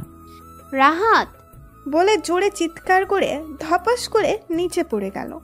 ঋতুর চিৎকার আর ভেতর থেকে কিছু পড়ার আওয়াজ শুনে রাহাত দৌড়ে যেয়ে ওয়াশরুমের দরজা খুলে দেখে ঋতু নিচে পড়ে আছে। তারপর ঋতুকে নিচ থেকে তুলে কোলে করে রুমে নিয়ে এসে বিছানায় শুয়ে দিল। বিছানায় শুয়ে দেওয়ার সাথে সাথে ঋতু চোখ টিপ মেরে রাহাতকে বলল, কেমন দিলাম? ইউ ড্রামা কুইন, আবার আমাকে ঠকালে। তুমি কি ভাবছো আমার সাথে পাঙ্গা নিয়ে তুমি পারবে? হ্যাঁ, তুমি যা চিজ। তখন কি যেন বলছিলা? আমি আবার কখন কি বললাম? এখন তো কিছুই মনে পড়বে না। আমাকে ওয়াশরুমে আটকে রাখার শাস্তি তো তোমাকে পেতেই হবে। বলে রাহাতকে মারার জন্য বিছানা থেকে নেমে ওর দিকে এগিয়ে গেল। রাহাতকে আর পাইকে এক দৌড়ে বাসার ছাদে যেয়ে চারিদিকে দৌড়াচ্ছে। রাহাত দাঁড়াও বলছি, না হলে কিন্তু তোমার খবর আছে। রাহাতকে ধরার জন্য ওর পিছে পিছে দৌড়াচ্ছে। না, আমার মায়ের খাওয়ার একটু শখ নেই বলেই দৌড়াতে লাগলাম। কপাল করে একটা বউ পাইছি যার কাছে উঠতে বসতে ঝাড়ি খাওয়া লাগে। এদিকে ঋতু আর দৌড়াতে না পেরে পা ধরে মাটিতে বসে কান্না করতে লাগলো। তা দেখে রাহাত ঋতুর কাছে এগিয়ে এসে বলল, কি হয়েছে? পাটা মুচকে গিয়েছে। ডাহা মিথ্যা কথা। দেখে পাটা। একে অপরের সাথে সবসময় ঝগড়া করলেও দুজন দুজনকে অনেক ভালোবাসে আর কেয়ার করে। রাহাত ঋতুর পাটা যখনই ধরতে যাবে তখনই ঋতু রাহাতের হাত ধরে বলল, এখন কি হবে মিস্টার রাহাত? পেতনি বউটা আবার আমাকে বকা শোনালো। মনে মনে বলল রাহাত। দেখো, তুমি তো আমার মিষ্টি বউ, তাই না? তুমি কি আমার সাথে এমনটা করতে পারো? এখন এসব কথা বলে কোনো লাভ হবে না। তখন মনে ছিল না? আর হবে না, এবারের মতো মাফ করে দাও। সত্যি তো? হ্যাঁ সত্যি। আচ্ছা যাও, এবারের মতো মাফ করে দিলাম। লাভ ইউ বলে ঋতুর কপালে একটা কিস দিয়ে দিলাম দৌড়। পাগল একটা। রাতে ডাইনিং টেবিলে। রাত খাবার খেতে এসো, আম্মু তোমার জন্য অপেক্ষা করতেছে। আমি খাবো না, ভালো লাগতেছে না, তাড়াতাড়ি খেয়ে এসো। কি রে মা, রাহাত খাবে না? বললো নাকি শরীর খারাপ লাগতেছে। তারপর খাওয়া শেষ করে সবকিছু ঠিক করে ঋতু রুমের দিকে যায়। রুমে গিয়ে দেখে রাহাত ঘুমিয়ে আছে। তারপর ঋতুও তার পাশে শুয়ে পড়ে। হঠাৎ রাহাত ঋতুকে শক্ত করে জড়িয়ে ধরে, ঋতুর গায়ে কিস করতে থাকে। কি করছো কি? তুমি ঘুমাও নাই? এবার রাহাত দুই ঠোঁট এক করে দেয়। সকালে ঋতু ঘুম থেকে উঠে ফজরের নামাজ পড়ে রাহাতকে ডাকতে লাগলো। রাহাত উঠে নামাজ পড়ে নাও। একটু পর উঠছি। না, এখনই উঠে আগে নামাজ পড়ে নাও, তারপরে আবার ঘুমাবে। একটু পর উঠে পরে নেব। না, এক্ষুনি। বলে রাহাতকে টেনে তুলে ওয়াশরুমে পাঠিয়ে দিল। আর ঋতু নিচে এসে 2 কাপ কফি করে নিয়ে রুমে চলে আসলো। নামাজ শেষ। হ্যাঁ, তুমি কোথায় গিয়েছিলে? কফি আনতে। নাও। তুমি আবার রান্না করে গিয়েছিলে? তোমার না একদিন রান্না করতে করতে হাত পড়ে গিয়েছিল? একদিন পুড়ে গিয়েছিল বলে কি সব সময় পুড়ে যাবে? যত সব ঢং। আমি ঢং দেখাচ্ছি? তা নয় তো কি। এখন চুপচাপ কফিটা খাও। তোমার যা ইচ্ছা করো, আমার কি। বলে কফিতে চুমু দিল। কফিতে মিষ্টি কম, একটু মিষ্টি দাও না। এত চিনি দিলাম তাও তোমার আরো মিষ্টি লাগবে? রান্নাঘরে চিনি আছে, যাও নিয়ে আসো। তোমার কাছেই তো আছে, শুধু শুধু রান্না করে যেতে হবে কেন? আমার কাছে? তোমার কাছে? আমি মিষ্টি কোথায় পাবো? ফাজলামি করতেছো আমার সাথে? ফাজলামো করবো কেন? বলে ঋতুর কাছে এগিয়ে গিয়ে ওর ঠোঁটে একটা কিস দিয়ে বলল, ওই যে মিষ্টি। বাহ, কি টেস্ট। এটা কি হলো? মিষ্টি খাও হলো? বলেই দৌড়। তোমাকে তো আজ আমি। বলে পেছনে দৌড়াতে লাগলো। দৌড়াতে দৌড়াতে ঋতু রাহাতের শার্টের কলার ধরে টান দেয়। রাহাতে ভয় ঠেকাতে না পেরে রাহাত গায়ের উপরে পড়ে যায় আর ঋতুর ঠোঁটের সাথে ঠোঁট লেগে যায়। চোখ টিপ মেরে বলল, মিষ্টি আরো লাগবে বললেই হতো, শুধু শুধু এভাবে দৌড়াদৌড়ি করানোর কোনো মানে হয়? তোমাকে তো আজ আমি। বলে রাহাতের বুকের উপরে কিল মারতে লাগলো। ব্যথা পাচ্ছি কিন্তু। পাও তাতে আমার কি? রাহাতের বুকে কিল মারতে মারতে বলল। সত্যি ব্যথা পাচ্ছি কিন্তু। তারপর ঋতু আর উপর থেকে রাহাতকে ধাক্কা দিয়ে সরিয়ে দিয়ে উঠে পড়ল। আমাকে ওঠাও। ঋতুর দিকে হাত বাড়িয়ে দিয়ে বলল, পারলে নিজে নিজেই ওঠো। বলে নিচে নেমে আসলো। নিচে এসে রান্নাঘরে যেয়ে দেখে রাহাতের আম্মু রান্না করছে। আম্মু গুড মর্নিং। Good morning. আম্মু আমি তোমাকে একটু সাহায্য করি? না, তোকে কিছু করতে হবে না, তুই রুমে যেয়ে রেস্ট নে, একটু পর আবার অফিসে যাওয়া লাগবে। রান্না করতে যেয়ে ঋতু একদিন হাত পুড়িয়ে ফেলেছে বলে রাহাতের আম্মু আর ওকে রান্নাঘরে আসতে দেয় না। ঋতু তাও মাঝে মধ্যে চুপি চুপি আসে। আম্মু আমি তোমাকে একটু সাহায্য করি, একটু রান্না করাটা দেখি, এখন রেস্ট না নিলেও চলবে। আচ্ছা থাক। আম্মু তোমাদের মতো আর কেউ আছে নাকি আমি জানি না, তোমরা অনেক অনেক ভালো। কেউ চায় না বাড়ির বউ অফিসে যেয়ে বসুক, কিন্তু তোমরা আরো আমাকে সাপোর্ট দিয়েছো। আর বিয়ের কয়েকদিন পরে থেকেই সবাই নতুন বউকে রান্নাঘরের আর বাড়ির সববার দায়িত্ব দেয়, কিন্তু আমার একদিন রান্না করতে যেয়ে হাত পুড়ে গিয়েছিল বলে তোমরা আর আমাকে রান্নাঘরে আসতে দিতে চাও না। তোমরা এত ভালো কেন? এত সুখ কি আমার কপালে সইবে? সবাই যদি তাদের বাড়ির বউকে মেয়ের চোখে দেখতো তাহলে আর এমনটা হতো না। তারপর দুজন মিলে গল্প করতে করতে রান্না শেষ করলো। রান্না শেষে সবাই মিলে একসাথে বসে নাস্তা করে নিল। তারপর রাহাত আর ঋতু রেডি হয়ে অফিসে চলে গেল। অফিসে এসে ঋতু চলে গেল নিজের কেবিনে, আর রাহাত ও ঋতুর পিছু পিছু ঋতুর কেবিনে গেল। তুমি আবার এখানে কেন? আমার বইয়ের কেবিনে আমি আসছি, তাতে তোমার কি? তুমি কিন্তু দিনে দিনে বেশি শয়তান হয়ে যাচ্ছ। দেখো তোমার পিছনে তেলাপোকা। তেলাপোকার কথা শুনে ঋতু ভয়ে দৌড়ে যেয়ে রাহাতকে জড়িয়ে ধরল। ঋতু, তুমি অফিসে এসে রোমান্স করলে কিছু না, আর আমি করলে একটুই দোষ। যে কেউ যখন তখন চলে আসবে, ছাড়ো আমাকে। তেলাপোকাটা সরাও প্লিজ, আমার ভয় করে। যে মেয়েটা নিজের স্বামীকে ভয় পায় না, সে তেলাপোকা ভয় পায়? ভাবা যায় এগুলো? তেলাপোকাটা সরাও না। তেলাপোকা আসলে তো সরাবো। তার মানে তুমি আমাকে বোকা বানালে? এতদিন তুমি আমাকে বোকা বানাতে, আর আজ আমি তোমাকে বোকা বানালাম। তোমাকে তো আজ আমি। বলে রাহাতের পিঠে 2 থেকে 4টা দিয়ে দিল। আল্লাহ গো, এ আমি কাকে বিয়ে করেছি? পুরাই ডেভিল। এইটা মনে হয় না আর আমাকে বাঁচতে দেবে। अभी तो शुरू हुआ है, आगे आगे देखो होता है क्या। হ্যাঁ, তোমাকে আমি পরে দেখে নেব। কেন এখন কি তোমার চোখ অন্ধ নাকি যে পরে দেখে নিবা? তোমার সাথে কথা বলাই বেকার। আর আমি মনে হচ্ছে আপনার সাথে কথা বলার জন্য বসে আছি। থাকো তুমি এখানে, আমি গেলাম। যাও যাও, আমি কি তোমাকে আটকে রেখেছি নাকি? বলে রাহাত চলে গেল নিজের কেবিনে। আর এদিকে ঋতু কাজ করতে লাগলো। কাজ করতে করতে ঋতুর হঠাৎ মনে পড়লো, কালকের কথা কালকে রাহাতকে ফাইল দেওয়া হয়েছিল, আজকে সবগুলো ফাইল কমপ্লিট করে দেওয়া কথা হয়েছিল। বাচ্চা ধন, এইবার তুমি কই যাবা? আমি শিওর তুমি একটা ফাইলও কমপ্লিট করোনি। গ্লাসের ভেতর দিয়ে রাহাতের দিকে তাকিয়ে বলল। তারপর ঋতু ম্যানেজারকে ফোন করে বলল রাহাতকে ওর কেবিনে পাঠিয়ে দিয়ে নিজে রাহাতকে সরাসরি ফোন করলো না, কারণ তখন যা হলো ঋতু বললে নাও আসতে পারে। ম্যানেজার সাহেব রাহাতের কেবিনের দরজায় কড়া নেড়ে বলল, স্যার আসবো? Yes coming.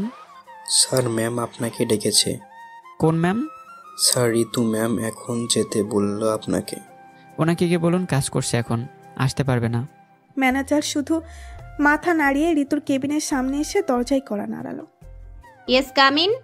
ম্যাম স্যার বললো এখন কাজ করেছে, যেতে পারবে না। আচ্ছা, আপনি যান এখন। ম্যানেজার চলে যাবার পর ঋতু গ্লাসের ভেতরে দিয়ে দেখলো রাহাত ফাইলগুলো নিয়ে এখন বসেছে।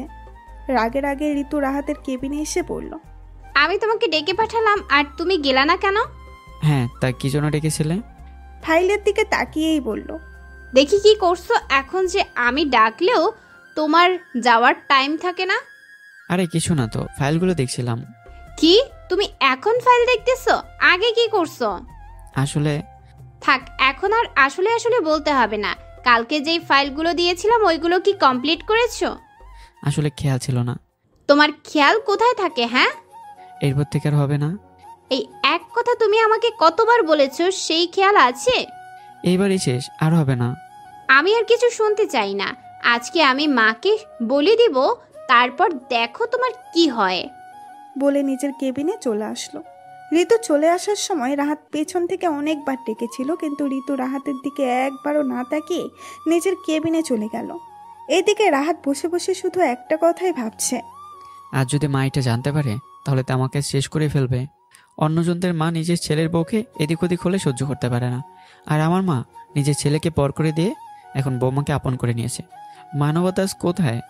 ঋতু রেগে আছে বলে রাহাত আর সারাদিন ঋতুর সাথে দেখা করেনি। ঋতুর সাথে দেখা করতে গেলে ওর যে কি হাল করবে সে ভয়েই আর যায়নি বেচারা। অফিস শেষে রাহাত আর ঋতু বাসায় চলে আসলো। আসার সময় সারাটা রাস্তায় ঋতু রাহাতের একটা কথাও বলেনি। রাহাত অনেকবার বলার পরেও ঋতু একটা কথাও বলেনি।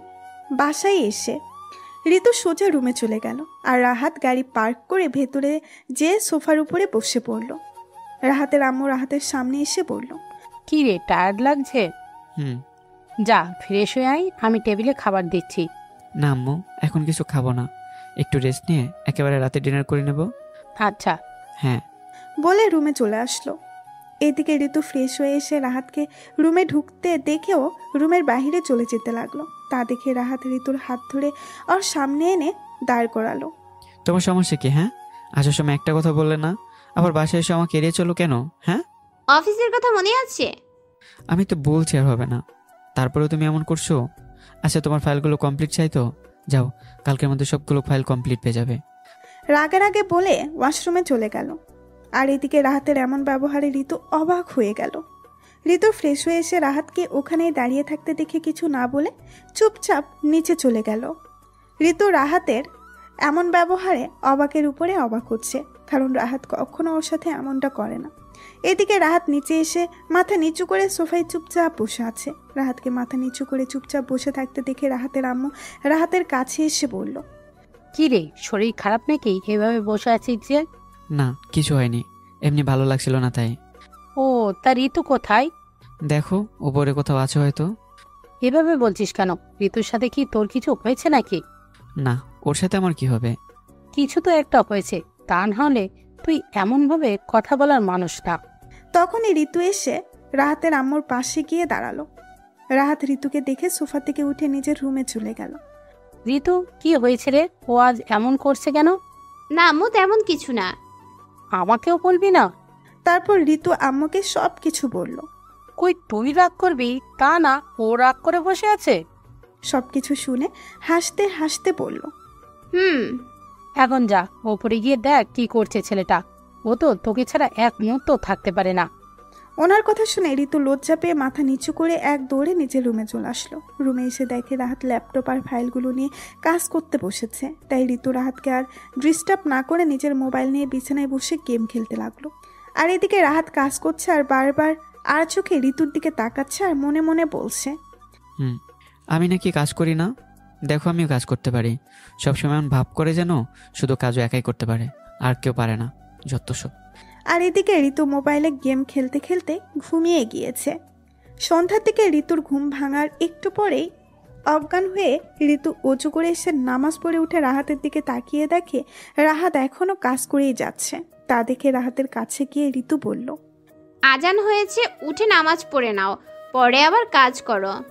রাহাত কিছু না বলে চুপচাপ উঠে অজু করে এসে নামাজ পড়ে উঠে আবার কাজে বসলো।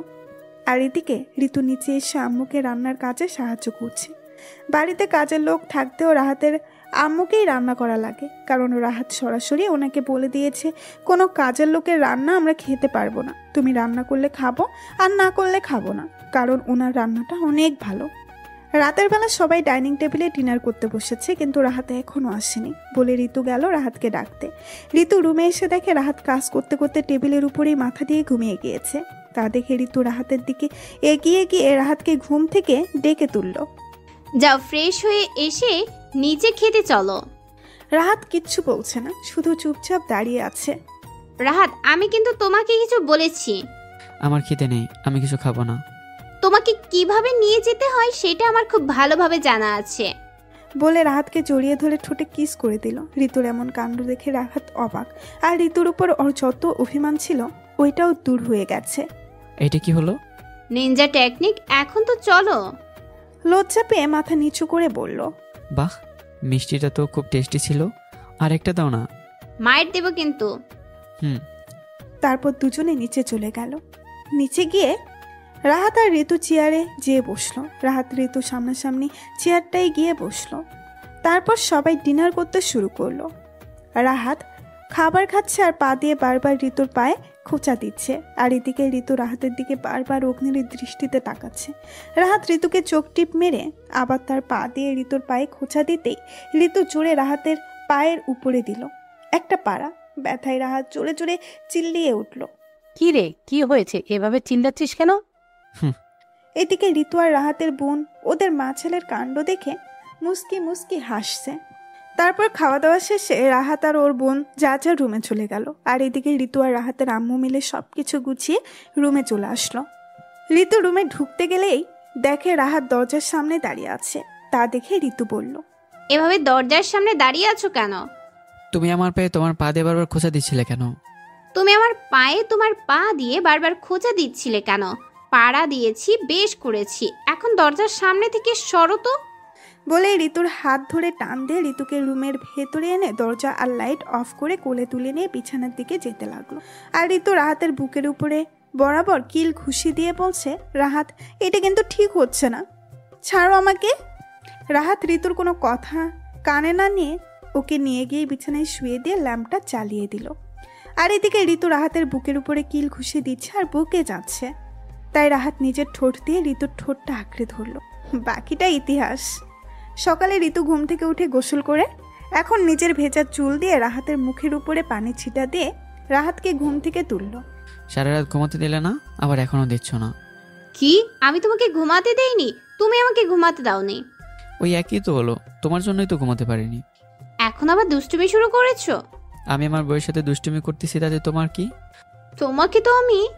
রাহাত নিচে পড়ে গড়াগড়ি করতেছে আর বলতে, আমাকে তো ঠাস করে ফেলে দিলে, এবার বালিশটা ঠুস করে ফেলে দাও, নিচে একটা ঘুম দিয়ে দেই। তোমাকে তো আমি। বলে বালিশ রাহাতের মুখের উপরে ছুঁড়ে মারল। আর রাহাত বালিশ পেয়ে ঋতুকে ধন্যবাদ দিয়ে মাথায় নিচে বালিশটা নিয়ে শুয়ে পড়ল। আর ঋতু যে নামাজ পড়ে এসে দেখলো রাহাত এখনো পড়ে পড়ে ঘুমাচ্ছে। তা দেখে রাগে রাগে ওয়াশরুমে যেয়ে এক বালতি পানি এনে সবটাই রাহাতের উপরে ঢেলে দিল। ঋতু, মনে হয় বৃষ্টি হচ্ছে, ছাতাটা দাও তো। লাফ দিয়ে উঠে ঘুম ঘুম চোখে পড়ল।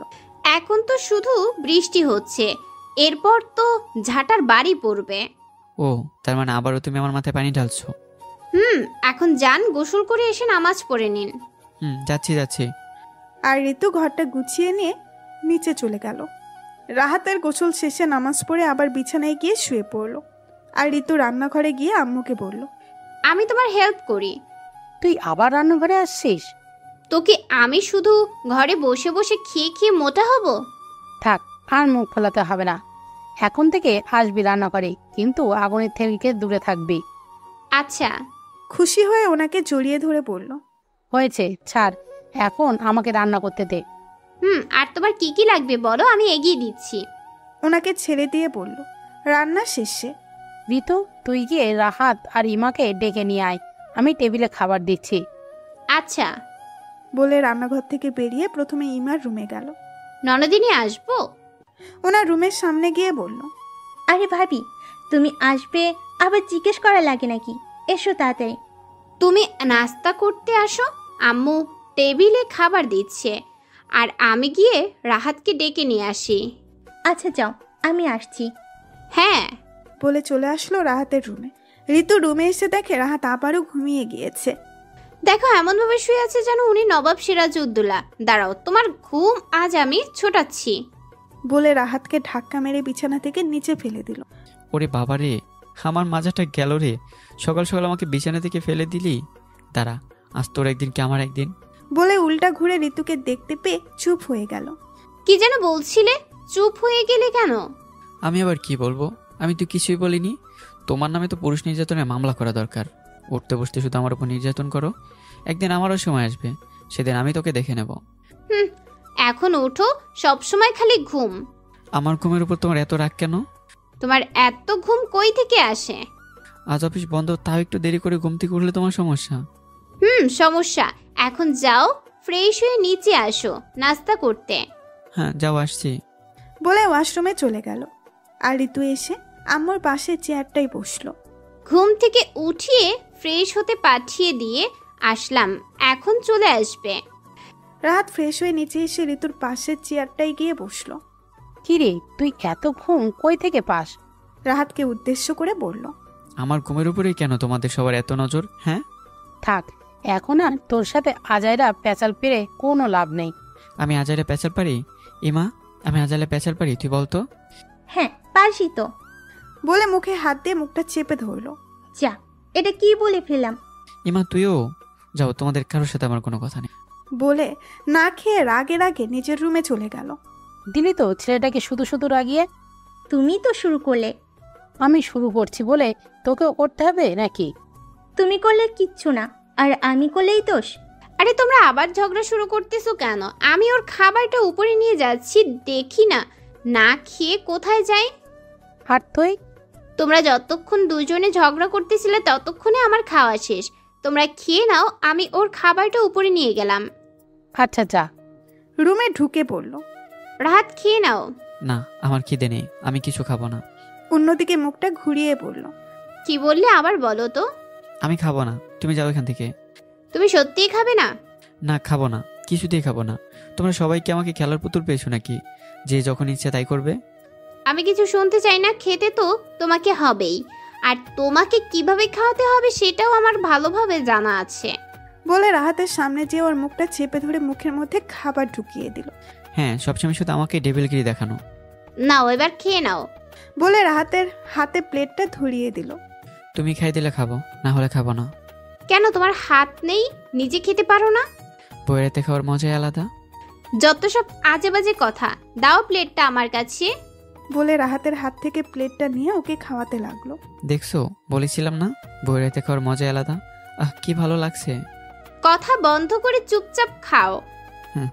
খাওয়া দাওয়া শেষে ঋতু রাহাতকে বলল। আজ তো ছুটি, তাই আজ বিকেলে চলো আমরা সবাই ঘুরতে যাই। আজ আমার পকেটটা ফাঁকা হবে শিওর। কি হলো, চুপ করে আছো কেন? যাবো, আর না গেলেও তো টেনে শ্রী নিয়ে যাবে। এখন যাও, তুমি একটু ঘুমিয়ে নাও, আমি নিচে গেলাম। এটা নিশ্চয়ই কোনো জ্বরের লক্ষণ, না হলে যার আমার ঘুমের উপর এত রাগ সে আমাকে নিজেই ঘুমোতে বললো। আজ যে আমার কি হবে কে জানে। যখন যা হবার তা হবে, এখন একটু শান্তিতে ঘুমিয়ে নেই। বিকালে। ঋতু তোমার হয়েছে? দাঁড়াও আর 5 মিনিট।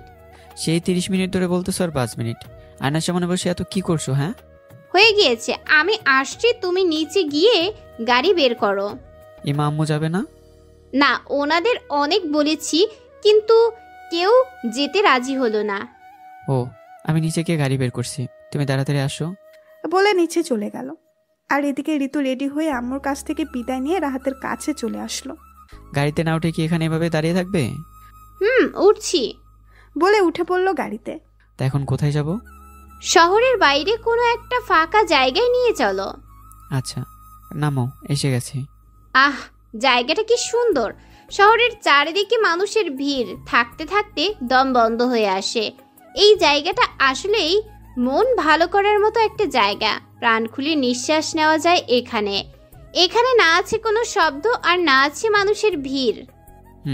আসলে এই জায়গাটা এমনই, এখানে যে একবার আসবে তারই মন ভালো হয়ে যাবে। বলে দৌড়ে মাঠের মাঝে গিয়ে 2 হাত 2 দিকে ছড়িয়ে ঘুরতে লাগলো। পাগলি একটা। রাহাত, তোমাকে অনেক অনেক ধন্যবাদ আমাকে এই জায়গাটায় নিয়ে আসার জন্য। হ্যাঁ, এখন তুমি ঘোরা বন্ধ করো, না হলে কিন্তু মাথা করে পড়ে যাবে। না পারবো না। ঋতু থামো, না হলে পড়ে যাবে কিন্তু। বলে ঋতুর দিকে এগিয়ে গেল। শুনে কার কথা? ঋতু রাহাতের কোনো কথা কানে না নিয়ে আরো বেশি জোরে দৌড়াতে আর লাফাতে লাগলো। পাগলিটার আবারও বাচ্চুমো ভাবটা শুরু হয়ে গেছে। বলে ঘাসের উপরে বসে পড়ল।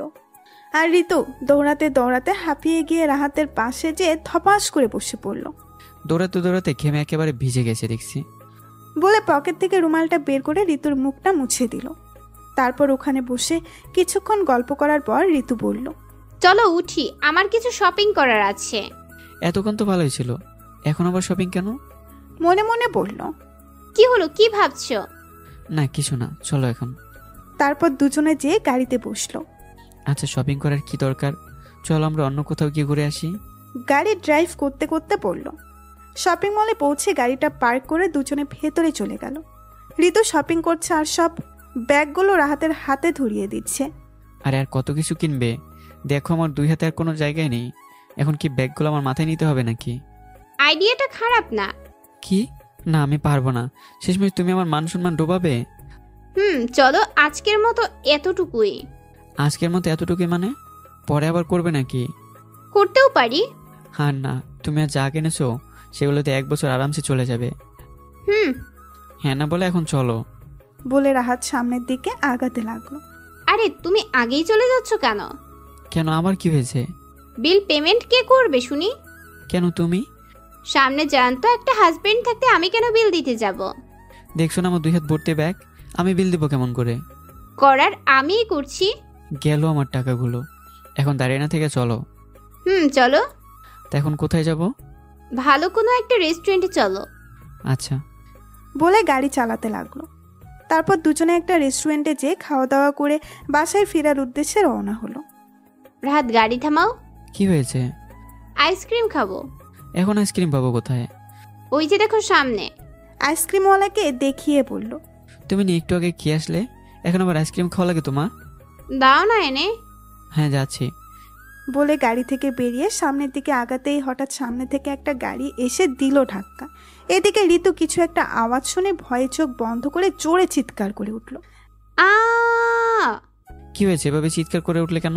রাহাতের চিৎকার শুনে দৌড়ে গাড়িতে উঠে পড়ল। তোমার কিছু হয়নি তো? রাহাতকে জড়িয়ে ধরে কান্না করতে করতে বলল। আমার আবার কি হবে, তুমি কান্না থামাও। তাহলে অ্যাক্সিডেন্ট হলো কিসের? একটা ট্রাক এসে আমার সামনে খাম্বায় বাড়ি মারছে।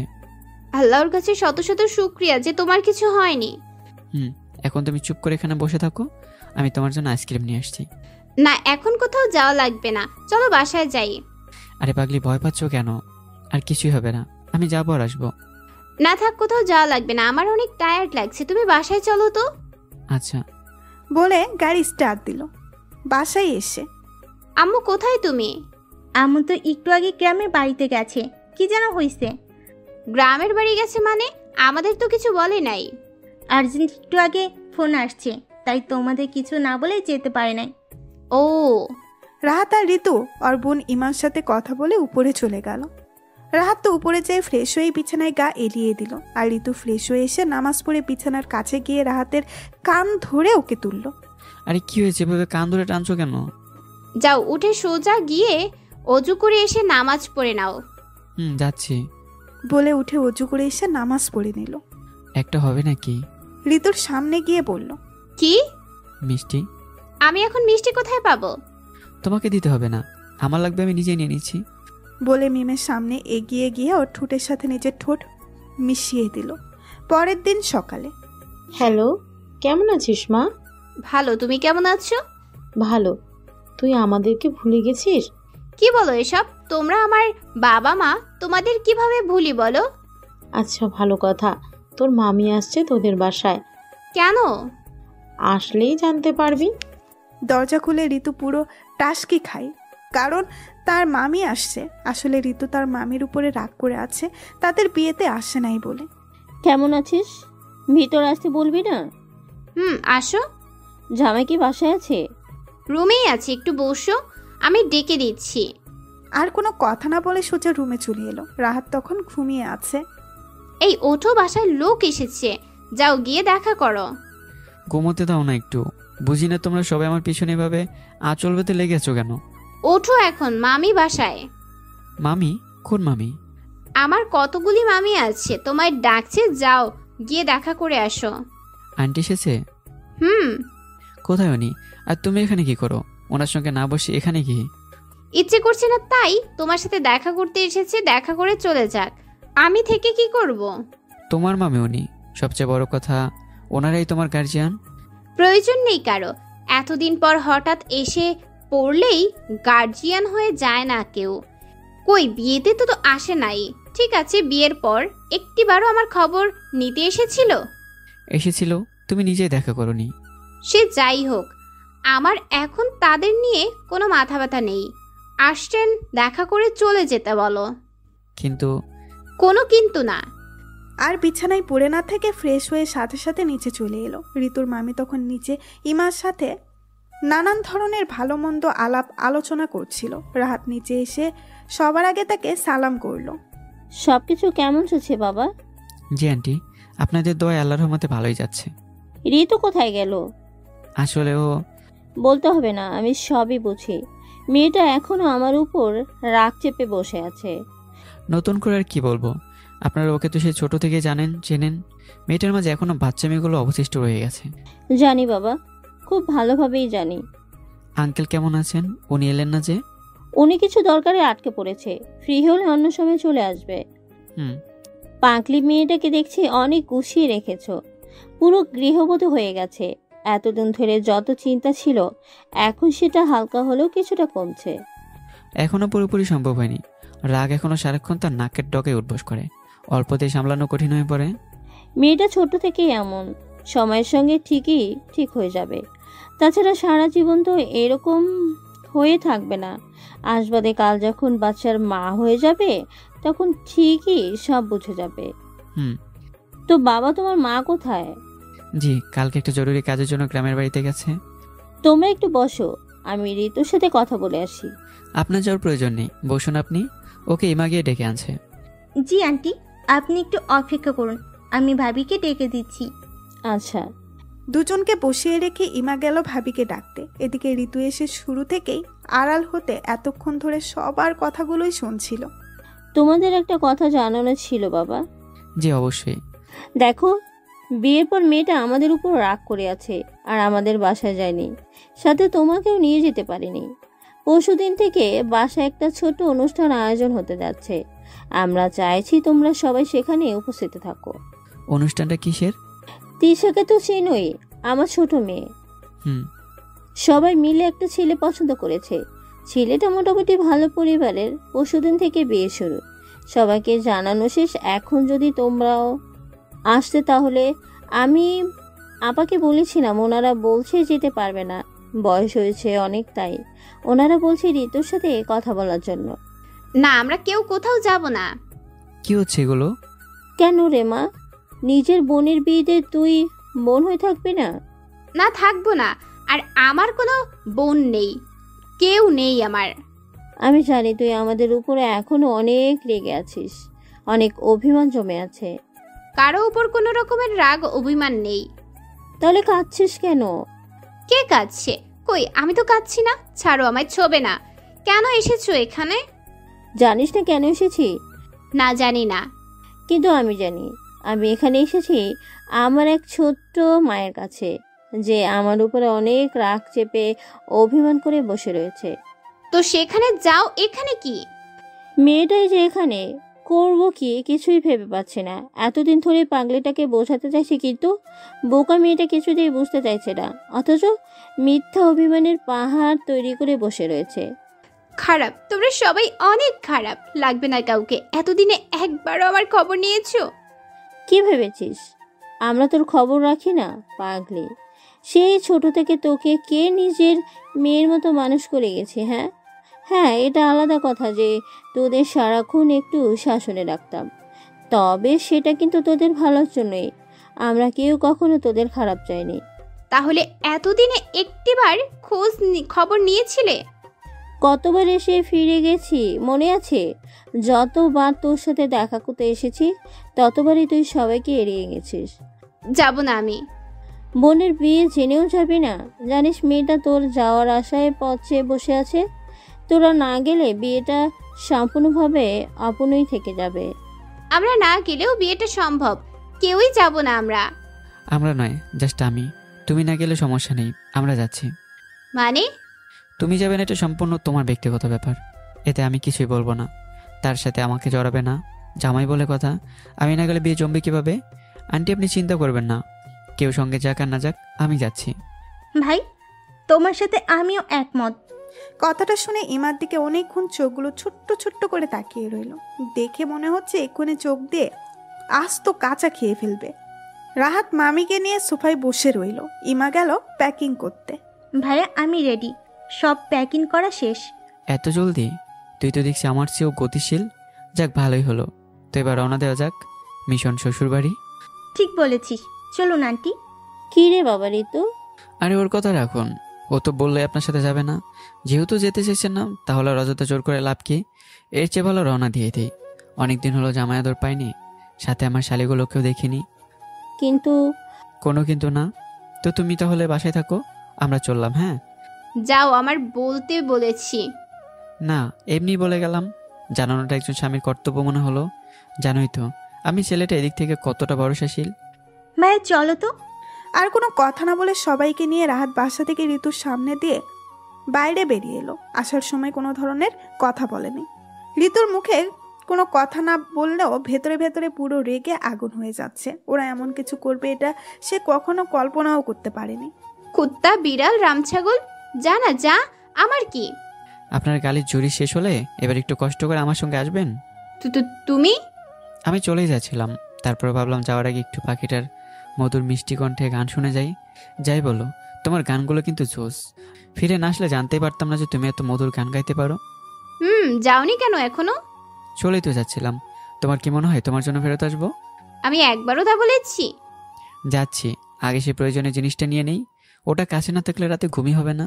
কি এমন প্রয়োজনীয় জিনিস শুনি? তোমার জানার প্রয়োজন নেই। রাগে অন্য পাশে মুখ ফিরিয়ে নিল। পুরো শরীর জ্বলতে শুরু করেছে ঋতুর। সে ভেবেছিল রাহাত হয়তো ওর জন্য আবার ফেরত এসেছে, কিন্তু কথাই কি, এদিকে রাহাত কোনো কথা না বলে শুধু মুখ চেপে হাসছে। সে মনে মনে যা ভেবেছিল ঠিক তাই হলো। তার মানে বউটা সত্যি সত্যি রেগে আগুন হয়ে গেছে। সে জানতো ঋতুর সাথে এরকম কিছু করলে মেয়েটা রেগে যাবে। আরে করছোটা কি? নামাও আমায়। চুপচাপ বসে থাকো, কোনো কথা বলবে না। আমায় কোলে তুলে এখন আমাকেই চুপ থাকতে বলছো? নামাও বলছি। কোথায় নিয়ে যাচ্ছ? বউ, তুমি কিভাবে ভাবলে আমি আমার পাখিটাকে ছাড়া একা একাই চলে যাব? কিভাবে সম্ভব এটা? কোথাও যাচ্ছি না আমি, নামাও বলছি। ঋতুর কথায় কান্না দিয়ে জোর করে কোলে তুলে বাহিরে নিয়ে এলো। এভাবে তুলে আনতে দেখে ইমা সহ সবাই অবাক। ভাইয়ের এমন কাজে ইমা তো মুখ চেপে হাসতেও শুরু করে দিয়েছে। ভেতরে কিছু মনে না হলেও বাহিরে এরকম অবস্থায় আসাতে ঋতুর লজ্জা লাগতে শুরু করলো। এমন কিছু ঘটবে ভাবতেও পারেনি। কাজটা ভালো হচ্ছে না। চুপচাপ বসে থাকো বউ, ভালো মন্দ সেটা আমার উপরে ছেড়ে দাও। যাই বলো ভাই, দৃশ্যটা কিন্তু জোস, যা দেখলাম না। এরকম শো সারাক্ষণ দেখতে পাবি আমি ছাড়া। আবারও হাসতে শুরু করলো। এদিকে ঋতু গাড়ির মাঝে বসে শুধু রাগে ফুঁসছে। রাহাতের উপরে বেশ রেগে আছে। ঋতুর মামি নিজেও এদের কাণ্ড দেখে চুপচাপ বসে থাকতে পারল না। পুরো রাস্তায় ঋতু আর তেমন কারোর সাথে কথা বলেনি, মুখ পুরো বাংলার পাস করে রেখেছিল। বাসার কাছাকাছি চলে আসতেই একসময় ঋতুর রাগ কিছুটা চেঞ্জ হয়। মুখে প্রকাশ না করলেও ভেতরে ভেতরে অদ্ভুত এক হাসি ঋতুর মাঝে ভেসে উঠছিল। এতদিন পর ঋতুকে আসতে দেখে বাসার সবাই অনেক খুশি হয়, বিশেষ করে রাহাত আসার কারণে। মেয়ের জামাই বিয়ের পর এই প্রথম বাসায় বেড়াতে এসেছে। এক এক করে বাসার সবার সাথে দেখা করে ঋতুকে রুমে নিয়ে রেস্ট করতে বলল। এদিকে ঋতু তখনও সবার সাথে হাজার কথা বলতেও শুনতে ব্যস্ত, সঙ্গে ইমা যুক্ত। এই আমাদের ভালোবাসিস? বিয়ে হওয়ার সঙ্গে সঙ্গে জিজুকে নিয়ে হারিয়ে গেলি, একটি বারও আমি বোনটার খবর পর্যন্ত নিলি না। আমি ঠিকই খোঁজ রেখেছি, তোমারই কোনো সাড়া ছিল না। আহা, ওসব কথা রাখতো এখন। মেয়েটা এসেছে অনেক দিন পর, একটু রেস্ট করতে দে। তাছাড়া রুমে জামাইটাও একলা রয়েছে। আসলেই তো, জিজুর কথা মনেই ছিল না। ছেলেটা বিয়ের পর এই প্রথম শ্বশুর বাড়ি এলো। যা গিয়ে আগে কিছু নাস্তা দিয়ে আয়। আমি পারবো না, তোমাদের জামাই তোমরাই করো। সমস্যা নেই, আমি আছি, তুমি চিন্তা করো না আম্মু। জিজুটা যখন আমার, তখন নাস্তাটাও আমি নিজেই তার কাছে নিয়ে যাব। কি বলিস আপু? হুম। তোমরা বসে আড্ডা দাও, আমি জিজুর সাথে দেখা করে আসি। কত কিউট আমার জিজুটা, আল্লাহ জানে এখন আরো কত কিউটের ডিব্বা তৈরি হয়েছে। জিজু আসবো? আরে তিশা যে, আসো আসো। নিজের জিজুর কাছে আসতে অনুমতি নিতে লাগে? হালকা খাবার নিয়ে এলাম, আম্মু বললো খেয়ে নিতে, তাই নিয়ে এলাম। বাহ, জিজুর জন্য এত চিন্তা। জানলে ওরা আগে তোমার কাছে চলে আসতাম। আমার কাছে আসার প্রয়োজন নেই, সেজন্য আপু আছে। তবে হ্যাঁ, আপু না থাকলে ভেবে দেখতাম। শালি, তোমার বোনকে সামলাতে জীবনের গাড়ি ব্রেক হয়ে যাচ্ছে। ডেবিল একটা মেয়ে, বুদ্ধি হাঁটুর নিচে, আর রাগটা সারাক্ষণ মাথায়। না সরি, শরীরের পুরো লোমে লোমে জমে থাকে। একটু কিছু বলতেই 300 ওয়াট বাল্বের মতো জ্বলে ওঠে। সত্যি? আবার বলতে শুধুমাত্র আমি বলে সামলে নিচ্ছি। আমার যে অন্য কেউ থাকলে এতদিন ওকে পিটিয়ে তক্তা বানিয়ে ফেলতো। জানোই তো আমি ছেলেটা এসব থেকে কত দূর বসবাস করি। জিজু, তুমি কিন্তু আমার আপুকে বদনাম করছো, আপু জানলে খবর আছে। এর মধ্যেই হঠাৎ রাহাতের মা ফোন দেয়। হ্যালো মা, কেমন আছো? ভালো। বাসার সবাই কেমন আছে? ভালো। তুমি কালকে আমাদের না বলে এভাবে চলে গেলে কেন? আসলে সবই বলবো, আর আমার আরো কয়েকদিন থাকতে হবে। ও, তাড়াতাড়ি চলে এসো। আমরা ঋতুর মামাতো বোনের বিয়েতে আসছি। ভালো করছো। আচ্ছা রাখি। হুম। এদিকে ঋতু আর ইমা সবাই অনেকক্ষণ ধরে এটা সেটা গল্প করে যাচ্ছে। বিয়েতে কি কি ধরনের আয়োজন করবে, কিভাবে করবে, কেমনভাবে করলে ভালো হয়, সেসব নিয়েই আলোচনা চলছে। ঋতুর এসব প্রথমে ভালো না লাগলেও এখন কিছুটা হালকা হয়েছে। আচ্ছা, যার বিয়ে তাকেই দেখছি না কেন? তিশা কোথায়? এতক্ষণ সময় লাগে নাস্তা নিয়ে আসতে। ছেলেটা এসেছে, একটু শান্তিতে থাকতে দেবে না, তা না করে জানানোর জন্য যেখানে চলে গেছে। শয়তান মেয়ে একটা। সমস্যা কোথায় আন্টি? ভাইয়ের নিজেরও কোথাও গেলে একা বসে থাকা পছন্দ করে না। ভালোই হলো, হয়তো দুজনে মিলে ভালোই আড্ডা দিচ্ছে। ওদের শালি দুলাভাই বলে একটা ব্যাপার আছে না? সেটা অবশ্যই ঠিক বলছো মামনি। কোনো কিছুই না, আমরা এখানে যার বিয়ে নিয়ে মাথার ব্রেন খরচ করে পাগল হয়ে যাচ্ছি, আর উনি অন্যখানে শয়তানের সঙ্গে শয়তানি করছে। করতেই পারে, অ্যাটলিস্ট শালি জিজু বলে কথা। চুপ করো তুমি, পরে দেখছি তোমায়। আবার কোথায় যাচ্ছিস? ভালো লাগছে না, ফ্রেশ হব। অযথা সেখানে থাকতে ভালো লাগছিল না দেখে মিথ্যা বাহানা দিয়ে ভেতরে চলে এলো। মাথায় শুধু বারবার তাদের বলা কথাগুলোই ভাসছে। ভাবি রেগে আছে এটা বুঝে উঠতেই ঋতুর খুব একটা কষ্ট হয়নি। রেগে যাচ্ছে দেখে ইচ্ছে করে আরো রাগিয়ে দিল। সেখান থেকে উঠে এসে সোজা রুমের দিকে ছুটল। হাসছো কেন? হাসির কিছু বলেছি আমি? মিথ্যা বলতে কস করেছো, তাই না? তুমি যা বলেছো সেটা কোনো দিনও সত্যি হবে না, অন্তত আমার বিশ্বাস হয় না।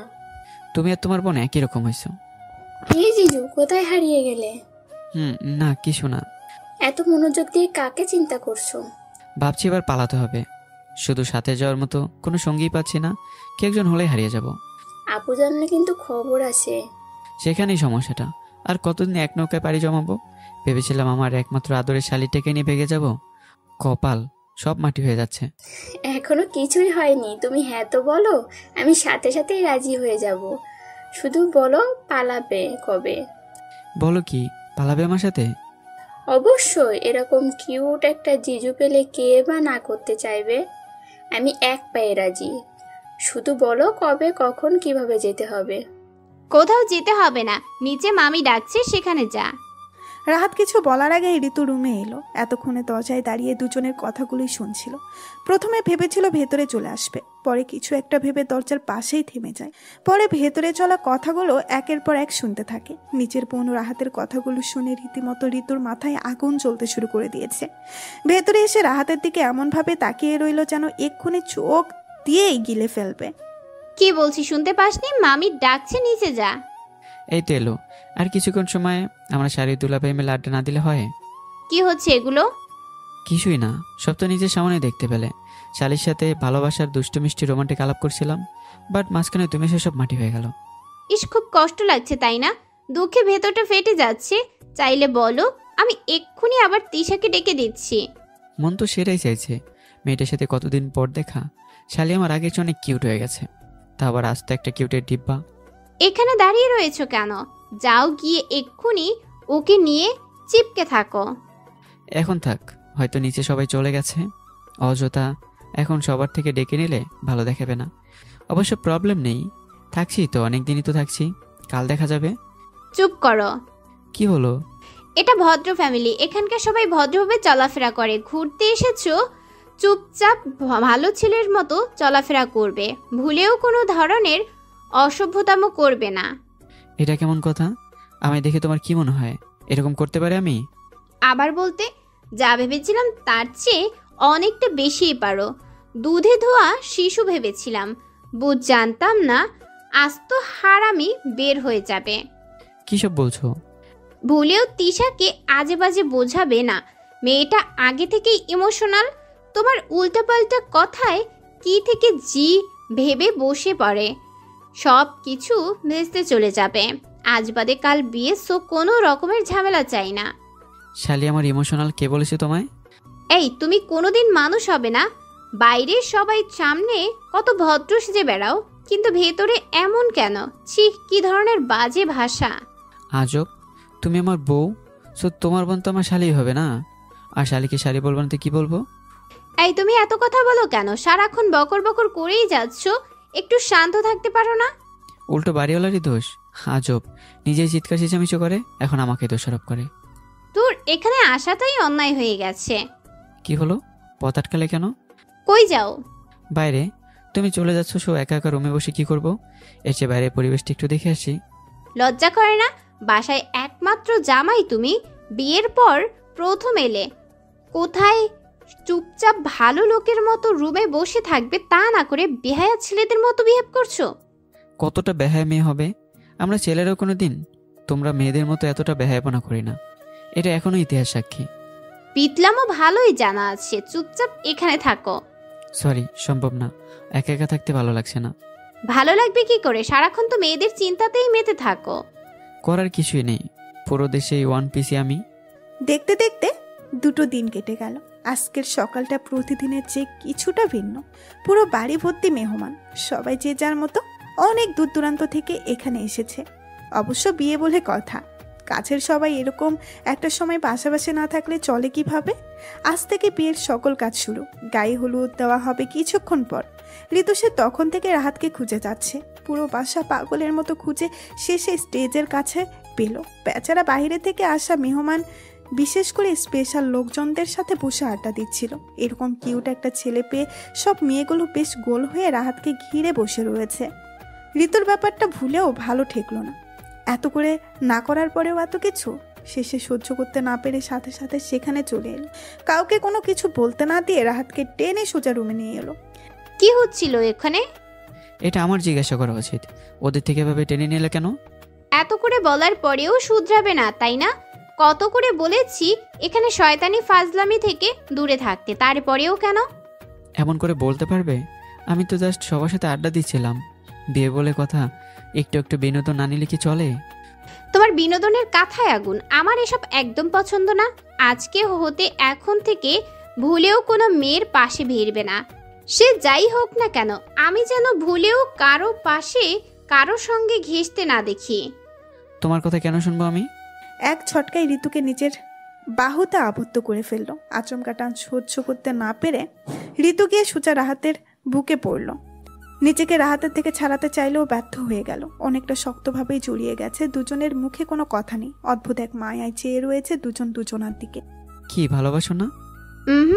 কথাটা শুনে রাহাতকে হালকা করে ঋতুর মুখের কাছে ঘেঁষে আসা চুলগুলো ফুঁদে সাইডে সরিয়ে দিয়ে গেল। চুলটা আবারও ঋতুর চোখের কাছে চলে আসলো। এবার আর ফুঁদে সরাতে গেল না, হাত দিয়ে চুপচাপ আবদ্ধ চুলগুলো ঋতুর কানের কাছে গুজে দিল। এদিকে অজানা এক আবেশে ঋতু ততক্ষণে নিজের চোখের পাতা বন্ধ করে ফেলেছে। কোনো এক অদ্ভুত শিহরণ কাজ করছে ওর মাঝে। ঋতুকে এমনভাবে চুপচাপ থাকতে দেখে রাহাত কিছুক্ষণ ওর দিকেই চেয়ে রইল। পরে আস্তে আস্তে নিজের হাত দুটো ঋতুর মাথার কাছে নিয়ে এলো। কোনো ধরনের শব্দ না করে নীরবে কাঁপতে থাকা গোলাপি ঠোঁট দুটো নিজের আয়ত্তে নিয়ে নিল। হঠাৎ এমন কিছু আশা হয়তো ঋতু করেনি। প্রথমে কিছুটা চমকে উঠেছিল, তবুও পরে অজানা অদ্ভুত কোনো এক আবেশে নিজেই রাহাতের ডাকে সাড়া দিতেই বাধ্য হলো। নিজেও জড়িয়ে নিল রাহাতের মাথার চুল। এভাবে কতক্ষণ ছিল জানা নেই। হঠাৎ কাউকে দরজায় ক্লচক করার শব্দ পেয়ে দুজনের ধ্যান ভেঙে গেল। রাহাত ঋতুর ছেড়ে দেওয়ার সাথে সাথে ঋতু লজ্জায় রুমের ঠিক এক কর্নারে গিয়ে উল্টা পাশে মুখ ফিরিয়ে দাঁড়িয়ে রইল। কিছুক্ষণ আগে কি ঘটলো আর কি ঘটতে যাচ্ছিল ভাবতেই লজ্জায় মাটি ফেটে নিচে চলে যাওয়ার মতো মন চাইছে। দরজার ওপাশে কে? আমরা জিজু, দরজাটা খুলুন। দরজাটা খুলুন, কথা আছে, সবাই আপনাদের নিচে খুঁজছে। ডাকার আর সময় পেল না। আর ঘন্টাখানিক পর ডাকলে কি খুব বেশি ক্ষতি হয়ে যেত? তোমাদের জন্য আমার ভবিষ্যৎ সামনে পারবে না। মানে? শালিরা, তোমাদের খালা পুপু আন্টি কোনোটাই হওয়ার ইচ্ছে নেই। মিশনে নেমে পড়েছিলাম, মাঝখানে কাবাব মেয়ে বাস হয়ে দাঁড়িয়ে রইল। কথাটা শুনে ঋতু সাথে সাথে রাহাতের দিকে চোখগুলো ছোট্ট ছোট্ট করে তাকিয়ে রইল। দেখে মনে হচ্ছে এক্ষুনি কাঁচা খেয়ে ফেলবে। তবে রাহাত সেদিকে পাত্তা দিল না, উল্টা একটা মুচকি হাসি হেসে চোখ টিপে দাঁড়িয়ে রইল। এতে ঋতু কিছুটা বিব্রত হয়ে গেছে, কি বলবে ভেবে পাচ্ছে না। সরি জিজু, আমরা জানতাম না আপনি ভেতরে আপুর সঙ্গে রোমান্স করতে ব্যস্ত। সরি। হ্যাঁ, আপনারা চালিয়ে যান, আমরা চললাম। বুদ্ধিমতী শালী, এটা আগে ভাবার প্রয়োজন ছিল। তোমাদের জন্য আবার শুরু থেকে শুরু করতে হবে।